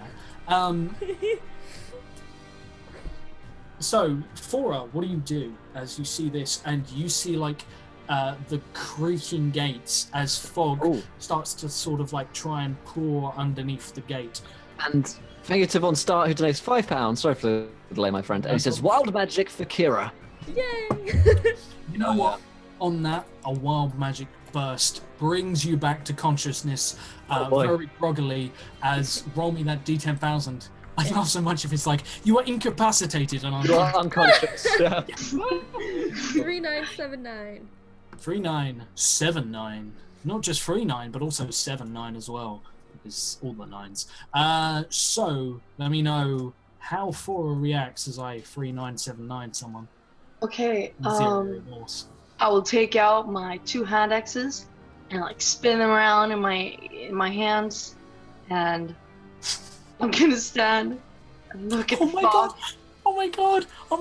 Sorry, I have to interrupt. Okay, you actually do not regain consciousness because for some reason, somehow, this like as Dagnam is like creating this weird ritual, you get pulled in, snared slightly, and from now on, Faith.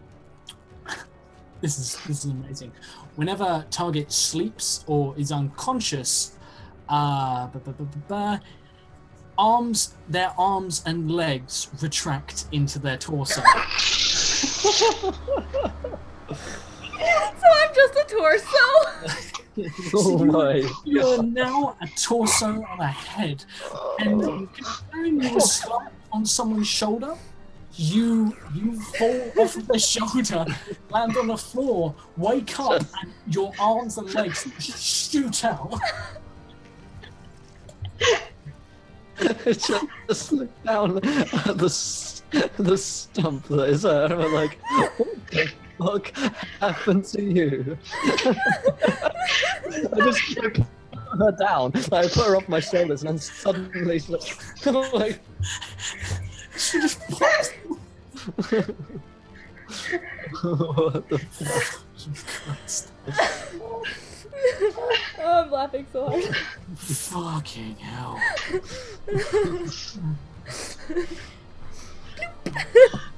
Oh God. Oh god. Just that visual. So I'm gonna say from sheer shock, you're gonna have to take some time to like come round. You were on 1 hit point. Yeah. So what as this deer is formed up, Fora, what do you do? Sorry to interrupt. Okay.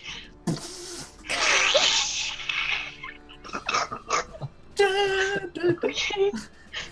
Okay.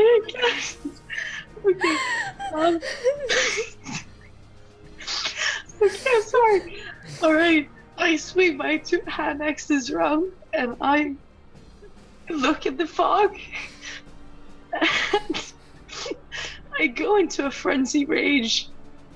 I tell them, Dagnum, take faith on the elk and get out of here. I will catch up soon. Okay. And I'm like riding up and down. I go into like Super Saiyan, like. Dagnum, roll me a perception. Oh dear. Okay, it is a Skill. 10. On a 10, you pretty much see the fog coming in over the walls.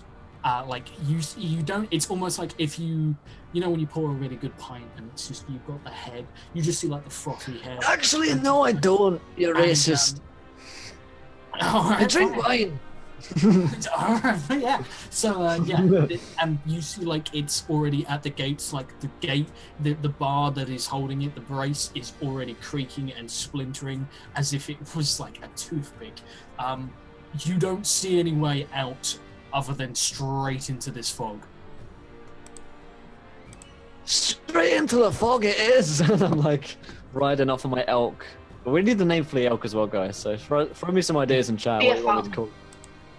Hold on. I mean, technically, you've only. No, I just want to say right now that you only have the elk pelt, so you don't have like any organs. Yeah, you don't have like ears or eyes. It's just a skin. It's just a skin. So really, like, as it doesn't have any of like the face or anything like that, I have like no idea. No idea. No idea. It's a deer. No. You set that whole thing up just. Yeah. It's a goddamn elk. Shut up. It's close enough. I am the DM. I rule it close enough. So yeah, you like can start. I mean, is someone gonna like? Are you gonna try and like lift the? Are you gonna like try and ram the gate because the gate is currently barricaded? Are you gonna like get off and like race off or? Yeah, I guess I will. Yeah. Okay, cool. Yeah. As you do so, we will cut for you see him like rush towards the gate on the back of this. Did he bring the faith thing with him? What are you doing? Because you're conscious now, so you can sort of make up your own mind of what you're doing. Okay. I'm gonna kind of like scramble up, and I'm. Were they fleeing? Was that it? I was kind of like half zoned out. Sorry. Basically, like you've arrived, you passed out, and now like you have like come round, and you currently like they are trying. Basically, the plan appears to be to rush back into the fog through the gate. What? No, run away from it.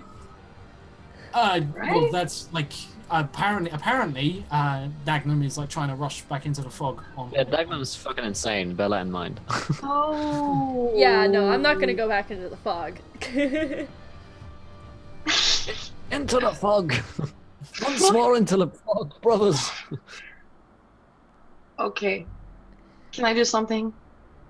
Yeah, sure. I know what I want to do. Okay, so. Oh dear, that's always. And this is bad. In this time of need, there's something I need to do. So, Thora, looks down at herself. She looks at her hand axes. She looks up at the sky. And she's like, Thor, you must help me in this dire situation. Bring me those... What the fuck is it called in English when they're like arrows in the sky? Lightning? Stars? What?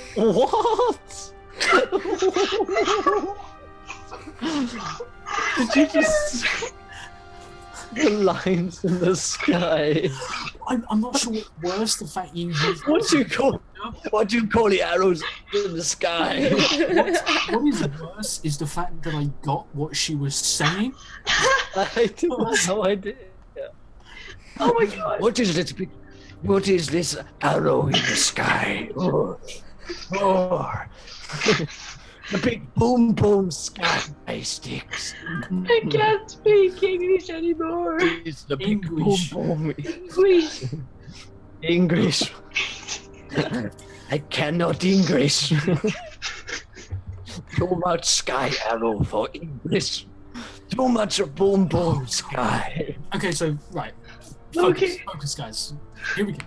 So yeah, are you making a plea to Thor for something? Okay, yes. And I'm like, kom ner, visa dig, hjälp mig, nu. And I ask Thor to help me. And I'm gonna roll my nat 20 on my religion check. Cool. On a nat 20, he's not real, so. No, on a nat 20. It'll fuck you up. So yeah, on a nat 20, there is like there is a darkening of the sky. Where you are in the city, there is like the fog hasn't quite penetrated the city yet, so you can see up. But on one side, like there was a wall of fog, and like the mountain is barely visible through like the topmost parts of it there in the sky.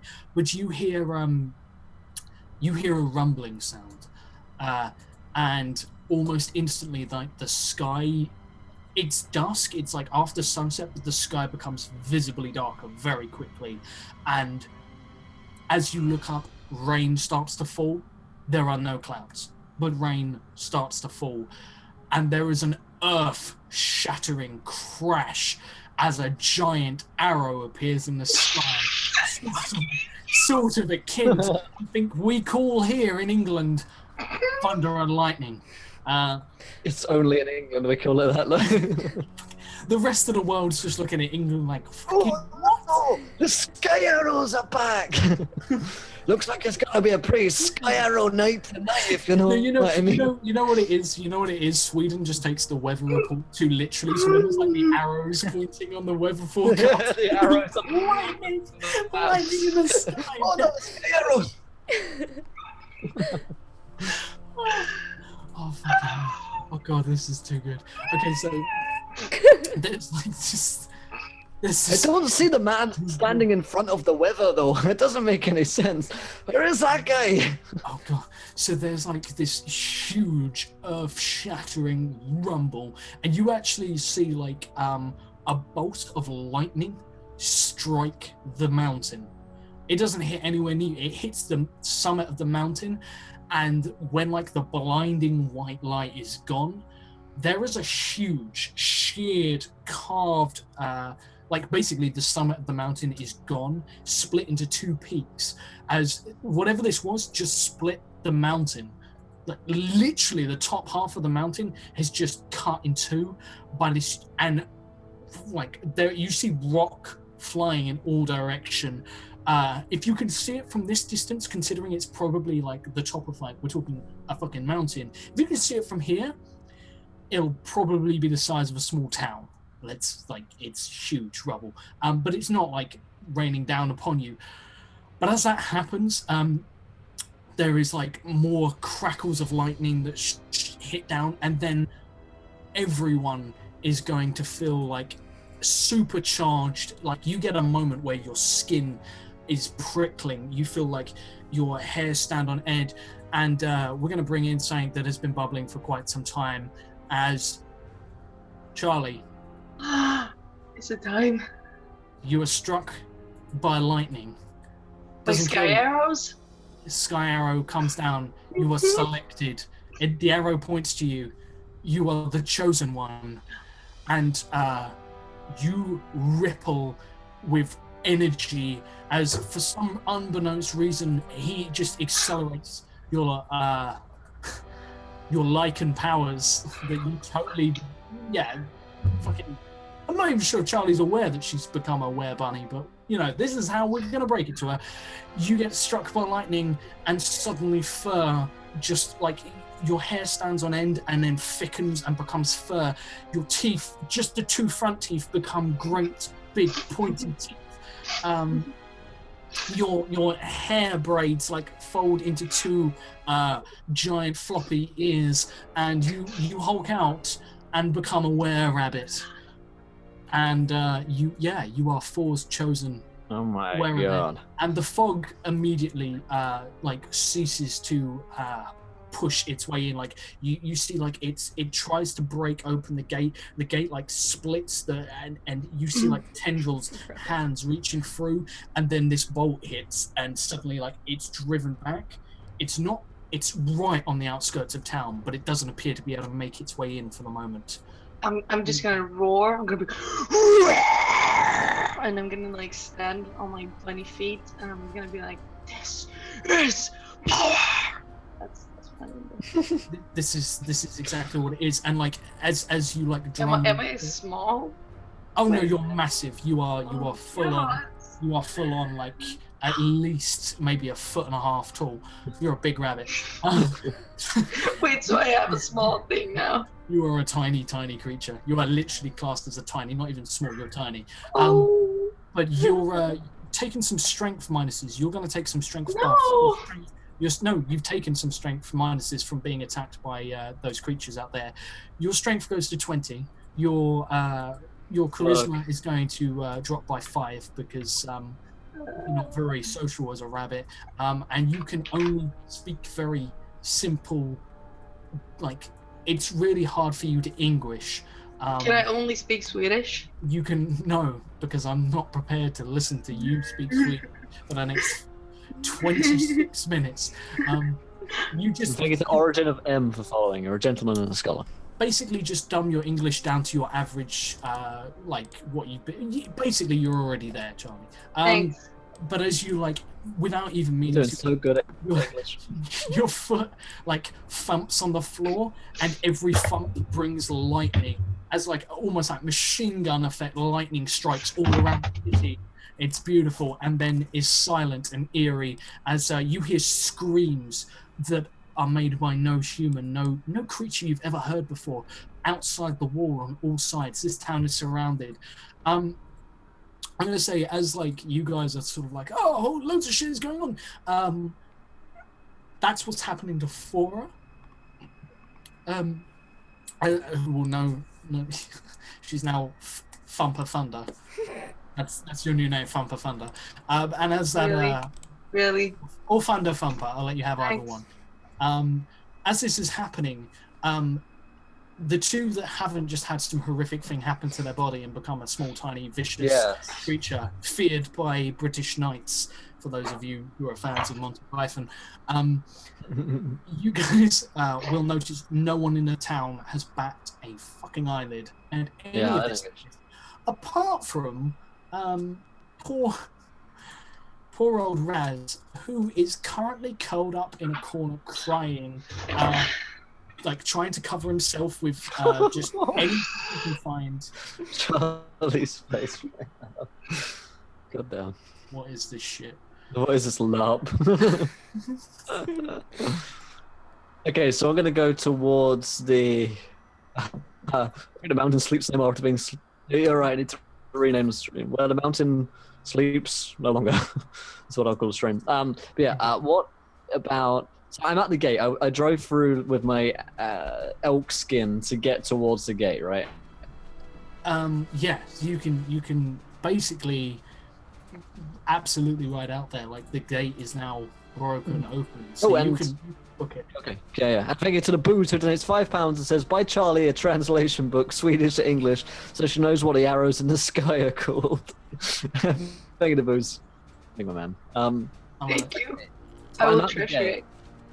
I'm at the gate. Can I bust through the gate? Is that possible You to can strength check it? make me an animal. No, if you're riding this thing, make me Milking an it. handling thing. You made it. You brought it back to life. I However, turned 11. you did also shoot it, so I'm not. Several times. Yeah, I'm not going to It's give you only an advantage, unfortunately. Okay. So is that the? What was it? It's an 11. An 11. Cool. On 11, buddy, this thing is not going to go to its almost entirely inevitable and certain death for you. It's sort of forgiven you for the fact that Gotcha. you killed it. It's not really Yeah. sure, it can find it in its heart. If it could find its heart or the rest of its body, If it had a heart, yeah. Yeah, it is just skin. That's But true. It will not go Give me some out. skin. And you Okay, can actually see vicious maws and things just on the other side of this gate, pressing up against an invisible sheen like a barrier of some sort you can't make out. Okay. Fuck! What's going on here, lass? I've decided to call it Stumpy McRug. My elk.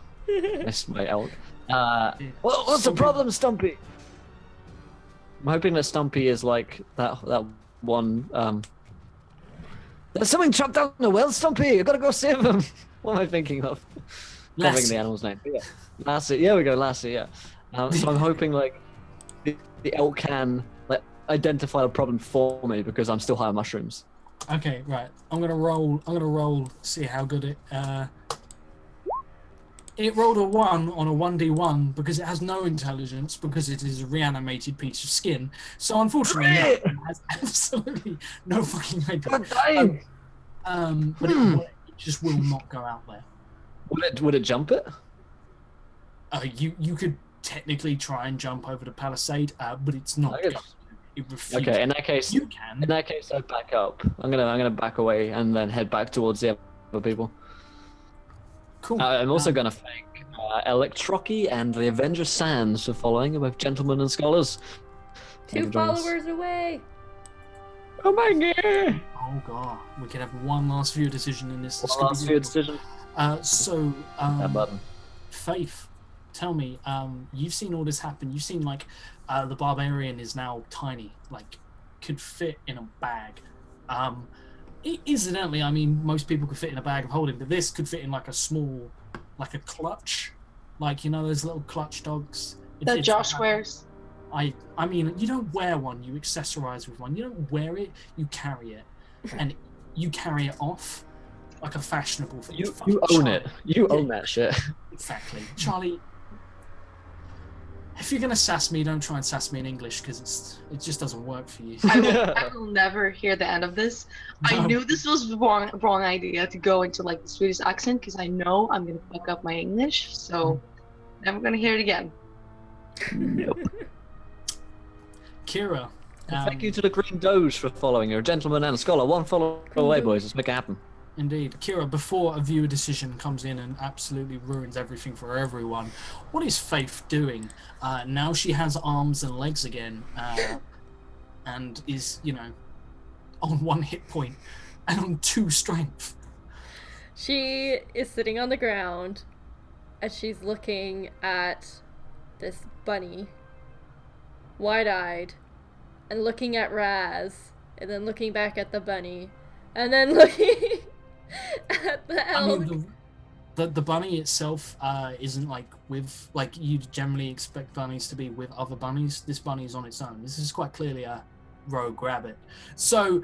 as that happens, Raz crawls. He scampers over to you, and just says, "We must go. We must go to the mayor's office. It's the only place that is safe. The only place where the guards are still themselves." Then let's go. He doesn't wait for anyone else to join. He just starts running. He's following. frantic. I'm Yeah. following. I'm She's terrified too. You guys will all be able to hear Raz say this as he like starts running. It's literally, you can see the building from here. It's like a fairway. It's like in the center of town. Every other building around here just looks average, maintained, well kept. The streets are tidy, that sort of busy. The mayor's office looks like a fortress, and it's not the sort of fortress that was built as a fortress. It's been reinforced. It has spiked barricades around it. There are guards everywhere. There's makeshift watchtowers. There's like everything you'd expect from like a fortified position that wasn't built to be fortified, really. He just starts frantically running that way. Can I run after them? Okay. Yeah. I'll probably do the same. Run after the... I'll elk after him. You Stumpy McRug after them. I do. Majestically, you float. It's almost like a flying carpet with clopping noises for no reason. It's just unnecessary. You just added them on. They're an optional extra. Pretty unnecessary. Yeah. Kind of like Monty Python. It's like go faster. Like when they're like... Yeah. This is a pair of coconuts. The French. And I'm the white rabbit. So yeah. You are the white rabbit, indeed. Yeah, it's wonderful. Holy hand grenade just rolls out into the street. And you guys make it. And looks like it's happened, guys, because For the Sky Arrow God has followed. Welcome to the adventure, my friend. You're a gentleman and a scholar, the 40th follower of today, Woohoo! which means also Charlie's deity, I might add. Oh yeah, the worship is real. Underneath this line in the chat, guys, throw out your ideas as to what could happen next. Get them in real quick because we haven't got too long left in the stream. So let's see if we can make it happen pretty swiftly here. I'll get them into a straw poll. The most popular decision will happen. Thanks to all the followers, guys. And if you haven't followed yet, do it again anyway, because why the fuck not? Why wouldn't you? Thank you to Gaston, a scientist, on that note, for following. You're also a gentleman and a scholar of the highest order. So. All right, Josh, take us away. I've got the straw poll being made here. So you guys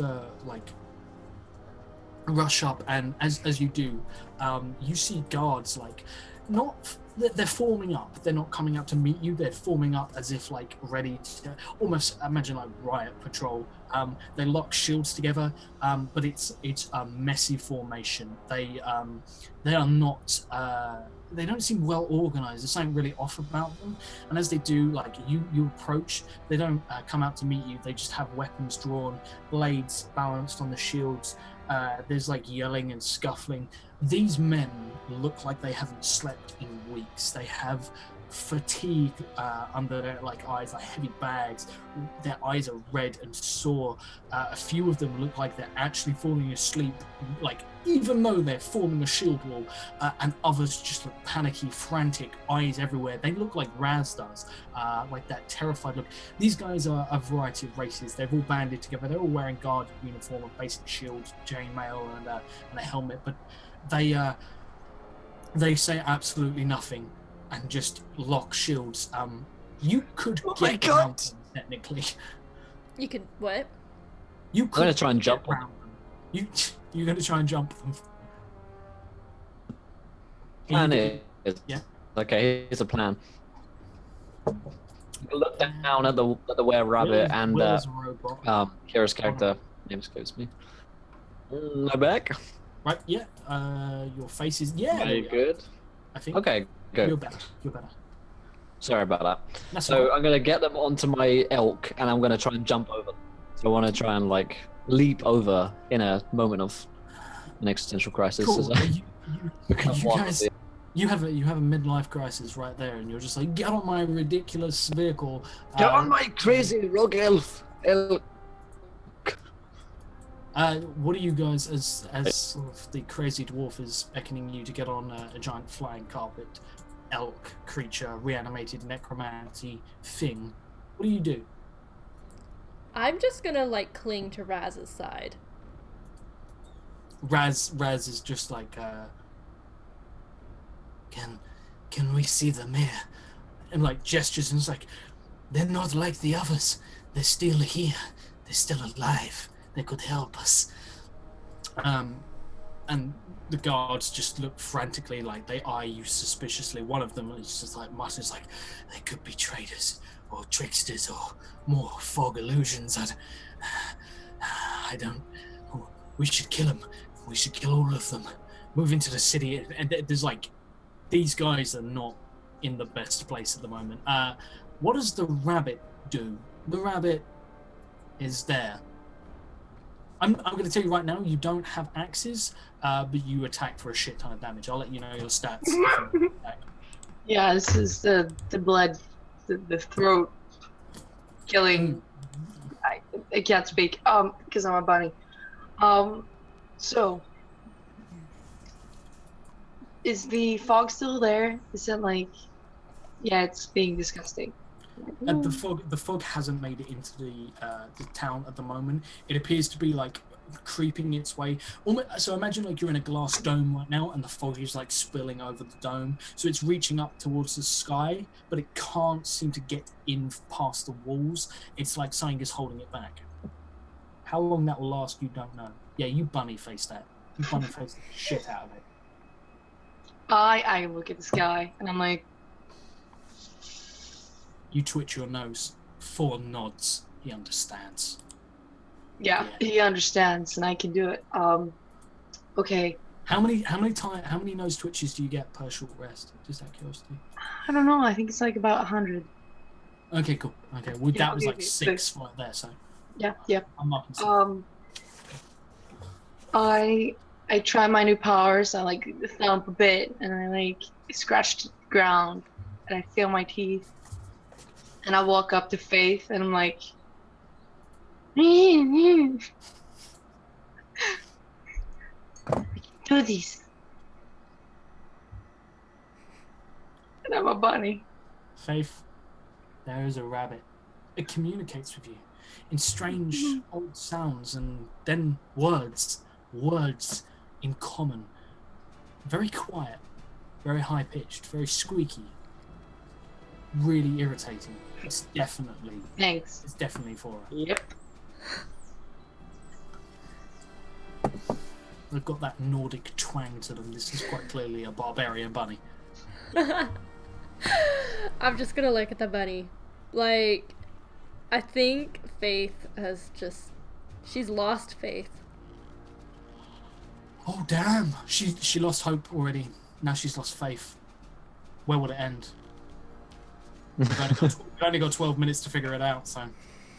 What do you do? She's going to go up to the guards and, I think she's just gonna look at them. And she's gonna start crying and just be like, please let us in. I'm terrified.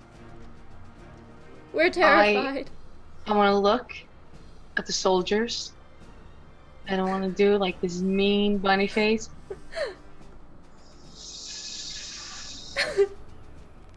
Let us in. You know what? Can I roll intimidation? No, you can't. What? You know why you can't?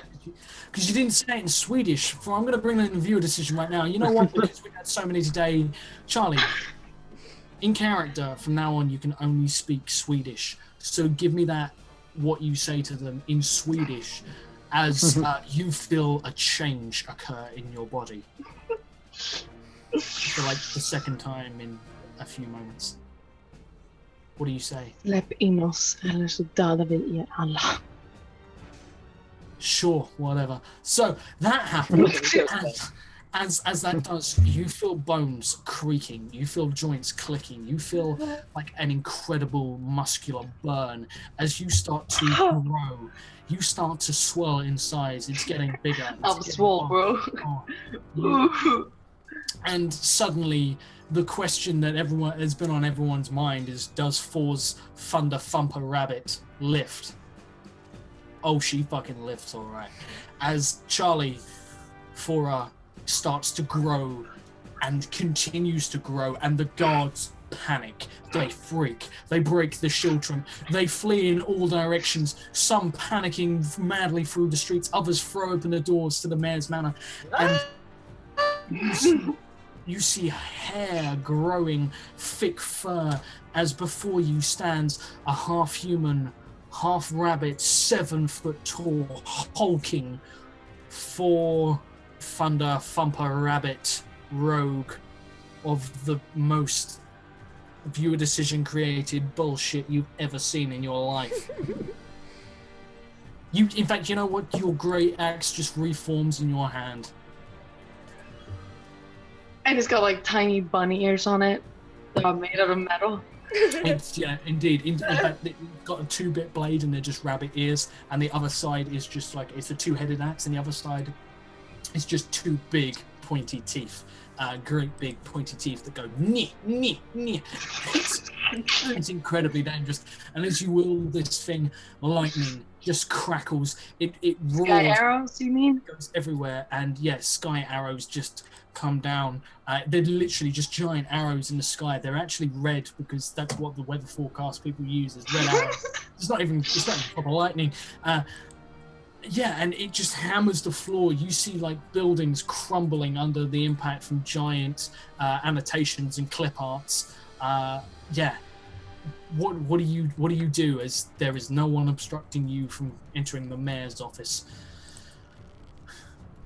We go in, right? We go in hard. Det är dags att fucka shit upp. Right, okay. I don't know what you're saying, but okay, let's do that. Hold on. As a ranger, do you not get Swedish as a language? I didn't take it. I'd say They need to. them One of the regret. revamps they need to make actually is to give the Ranger Swedish. Yeah. So like, yeah. Mike Miles, I'm watching you. Yeah, I'm ready to. The doors slam open. One of them comes off its hinges as in bursts like the most enthusiastic man, dwarf creature on the back of what appears to be someone's carpet from somewhere that makes some sort of weird keening noise and just is exuding like this black energy and smoke. Flanked primarily by a huge hulking furry rabbit, a humanoid were creature that smashes the other door. The door comes off its hinges. In the room you see people like fleeing in every direction, panicked, gibbering coming from their mouths, and behind them very undramatically is a very tired just so you know, Raz has had enough. Raz has fled. Raz is just like, I thought it was weird out there, but you know what? It's actually weirder. It's worse. It's It's worse. And you see Raz just walk out, and you hear "Hello, darkness, my old friend." He just walks. You see him like silhouetted in the gate, and then he vanishes, and you hear screams. And yeah, you see a very, very injured, very tired hero / Faith. As Faith is hanging by a thread here, she walks in. Pretty much like straight ahead is like a big office area, and behind it there's like a film noir glass door, and silhouetted there is a figure of roughly humanoid proportions. What do you do? Fate. Det är din tur nu. Excuse me. Hello there, friend. Dagnum. She's gone mad, but listen, we're That's right. Yeah, I do agree with you, love. Now, excuse me, can you hear me? I'm gonna call out this figure. The door creaks open quietly, eerily. And yeah, there's that. And the next thing you see before you, a man. He looks to be human, standing there. He's old, but he's got a hard face. He's greying hair, big beard, long black robes of office with like lavish jewels upon him. He looks like he equally hasn't slept in a very long time. In one hand, he holds a staff.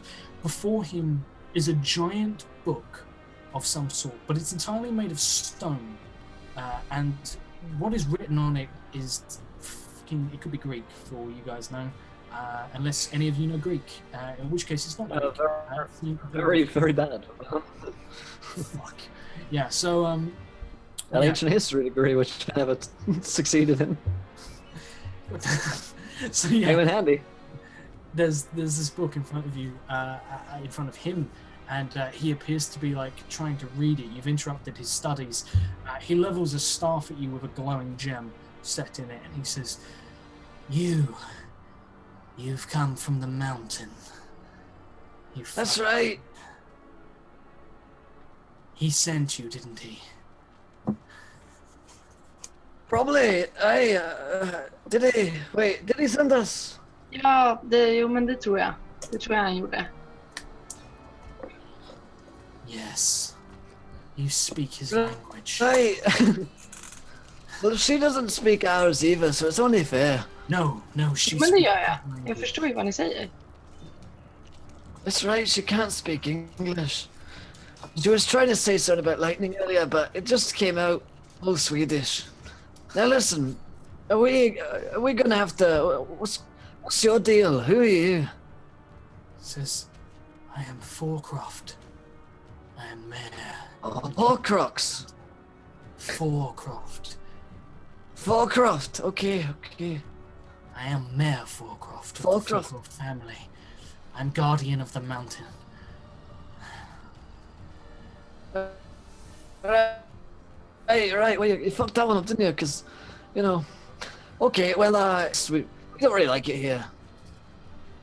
He says, nobody leaves. Right, you're gonna be one of those, are you? Well, what about us? Can we leave? Or do we have to, stay forever? He says, there is a rumor written in this text, an ancient passage, something of a get-out clause. Right, what's that? He puts a hand down and his eyes like roll back in his head and he says, all I need is blood. A sacrifice. Someone to die in my place to live. Can I punch him in the face? You can absolutely, everyone roll me initiative real quick. I'm gonna sneak in the fastest boss battle that's ever happened. Yes. God damn That's it. 18. We're good.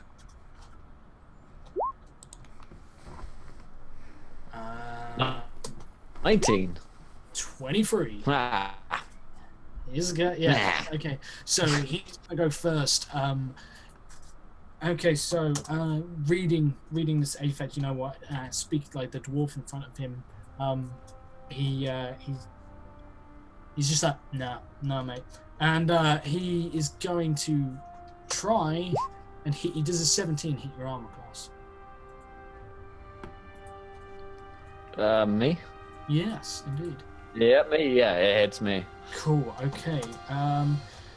You are going to take some damage as a blinding bright light strikes out of you as from his staff. Take 13 radiant damage, which is probably going to burn for something. That's so much.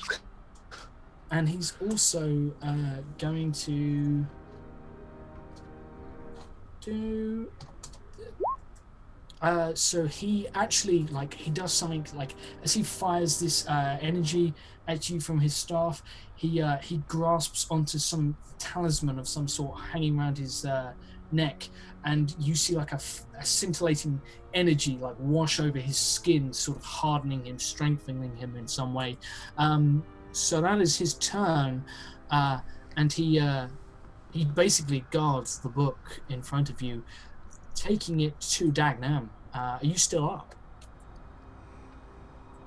I am. I want to reach for the book if possible. Cool, you can reach for the book. Make me a dex save, as he will try and swipe at me. My dex is 20. Fucking Unnatural. yeah. On a 20, you manage to sort of dip in there. Roll me an Arcana check as you touch something you shouldn't be touching. I've been touched. It's a 9. On a 9, that's not good. You are going to take 25 psychic damage, which might drop you. I'm gonna level with you. 20 drops me. Yeah. I'm down. as you hear like screams, but at the same time, he is going to on a 17, like he also recoils from the book. You won't see this being dropped, but he like is buffeted back, and you see whatever this shield is surrounding him just peels away, and his actual skin starts to like almost flake away. Like, you know how ash, if you burn paper, it becomes really flaky, and you blow on it, and it like, yeah, he starts to almost like his nose starts to melt away, slough away, his robes catch. He looks like he's in a lot of pain. He's still standing, but it is not his Too turn. much Botox. As he's You get one glib remark in before taking it to Fora, Thumper, For Thunder, Were Rabbit of the rogue variety, and the blistering bunny of Butch Barbarian. I've run out. Just hit him.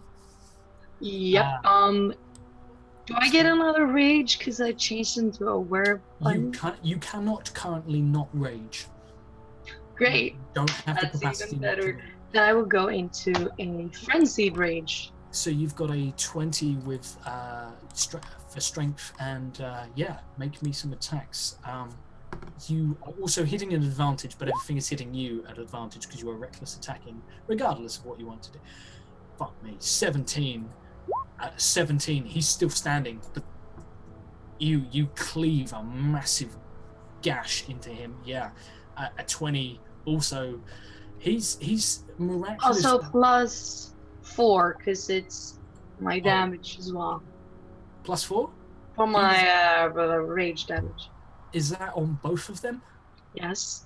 Describe how you violently murder this poor bastard. I mean, it's like 4 in total. No, he's dead. Okay, good. He had 2 hit points left. Okay. In my were-bunny state, I throw away my weapons. I launch at him, and I go right for his throat. Bite his entire throat out with my beautiful little two big pointy teeth. Yeah. And I eat away at him like a carrot, like a bunny devours a carrot. And so there is no neck left. Like his skin, like is visible. Like where his robes are burnt away. This man is incredibly fake tanned, and actually he's got like a green hat that he's wearing, and he's incredibly fake tanned underneath where his robes are burnt away. You just see a carrot, and you eat this man, and it's horrific. But you do get a bonus to all perception checks in the dark now, because he is a carrot. Thor! They wanted a Swedish battle cry, but I'm gonna do it silently. Okay. And yeah, you rip him a new one. As you do so, you knock the stone book from his desk, and as it falls to the floor, it shatters with an almighty crack into 2 huge pieces. And as that happens, from outside you hear a writhing scream, and in the city, in the town, almost everyone starts to fade, and then finally they fade to the point where just skeletons and the ragged remains of clothes are left. And as you guys sort of like watch the energy, like a swirling mist of energy, coalesce and sort of like be sucked into this book, and the rest is drawn away towards the mountain, you realize you were standing in a ruined office. There is no roof above you. The desk is entirely gone. The man you were just fighting, that you were biting into, you're just gnawing bone. And as you look out, you can see straight through the hole, through the wall that was there, through all the makeshift barricades, into a town that has been dead for years. A burnt husk. And once again, the mountain sleeps. Wow.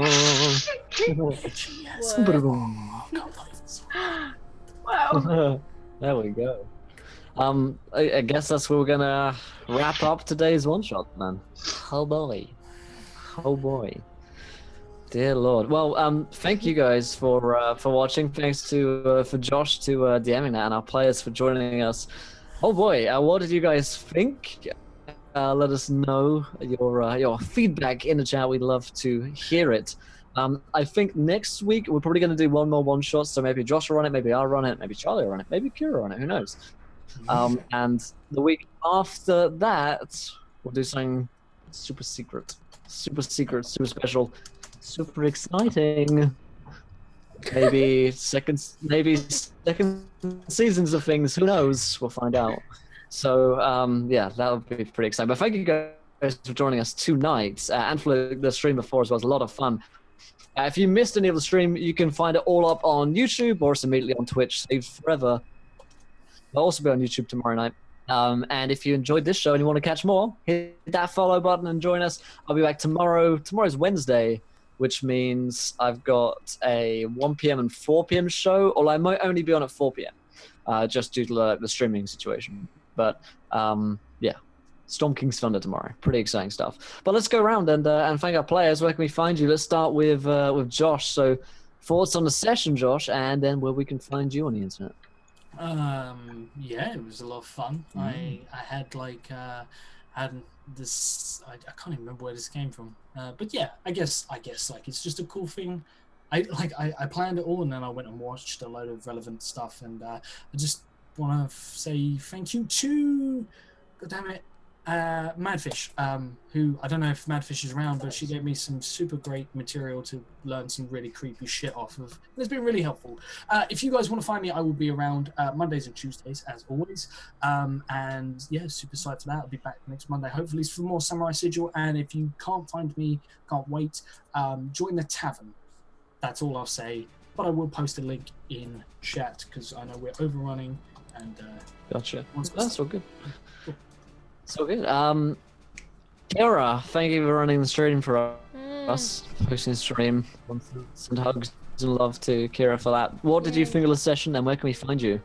The session was ridiculous as always, and then got really creepy. And quite enjoyed that. But yeah, I stream on Twitch. I try to do 5 days a week. Sometimes it's only 4, sometimes 3. It's working around my university schedule. And then I just do art. Sometimes it's 8. So sometimes 8 days a week. She's that good. Yeah. Yeah, but I mostly just do art and play a variety of games here and there. And D&D here, Tuesday, Thursdays. Awesome. And finally, Charlie. Ja, jag tyckte det var jättebra. Det var jätteskönt att ta en paus från allt det jobbiga. Men jag menar, jag har gjort bra, jag är trött, men ja. Okay, so it's been so much fun. It's so great to take like a short break from everything. This was super emotional. And this was going to be like probably scary, but I watched it and I came up Were Bunny instead. But stuff happens, sky arrows come out. Oh yeah. Never forget. Yeah. Never forget. Never let it So, where can we find you? You can find me at Rogue Rabbit with a 0 because I'm edgy. Edgy as fuck. So, yeah, thank you guys for dropping by. I'll be on tomorrow, definitely at 4 p.m, maybe at 1 p.m, depends on my streaming situation. If anyone out there wants to host a stream at 1 p.m. and knows how to stream and stuff like that and happens to be around, send me a message, because I'd love to hang out with you for a few hours and chat about D&D on the show, on a prep show. And then we've got the Storm King's Thunder game at 4 p.m, which is 100% definitely happening. So you'll see me again then. Once again, thank you for bearing through all the technical difficulties throughout today. We've had a couple of them, but other than that, I think we've done pretty well for the situation which we actually found ourselves in, with the computer dying yesterday. So yeah, other than that, guys, I think there's only one thing left to say, and that is thank you for watching. We'll see you guys very soon, and until next time, try not to roll too many nat ones, because we want to be here laughing when you do. Good night, guys. Cheers. Oh dear. No, we just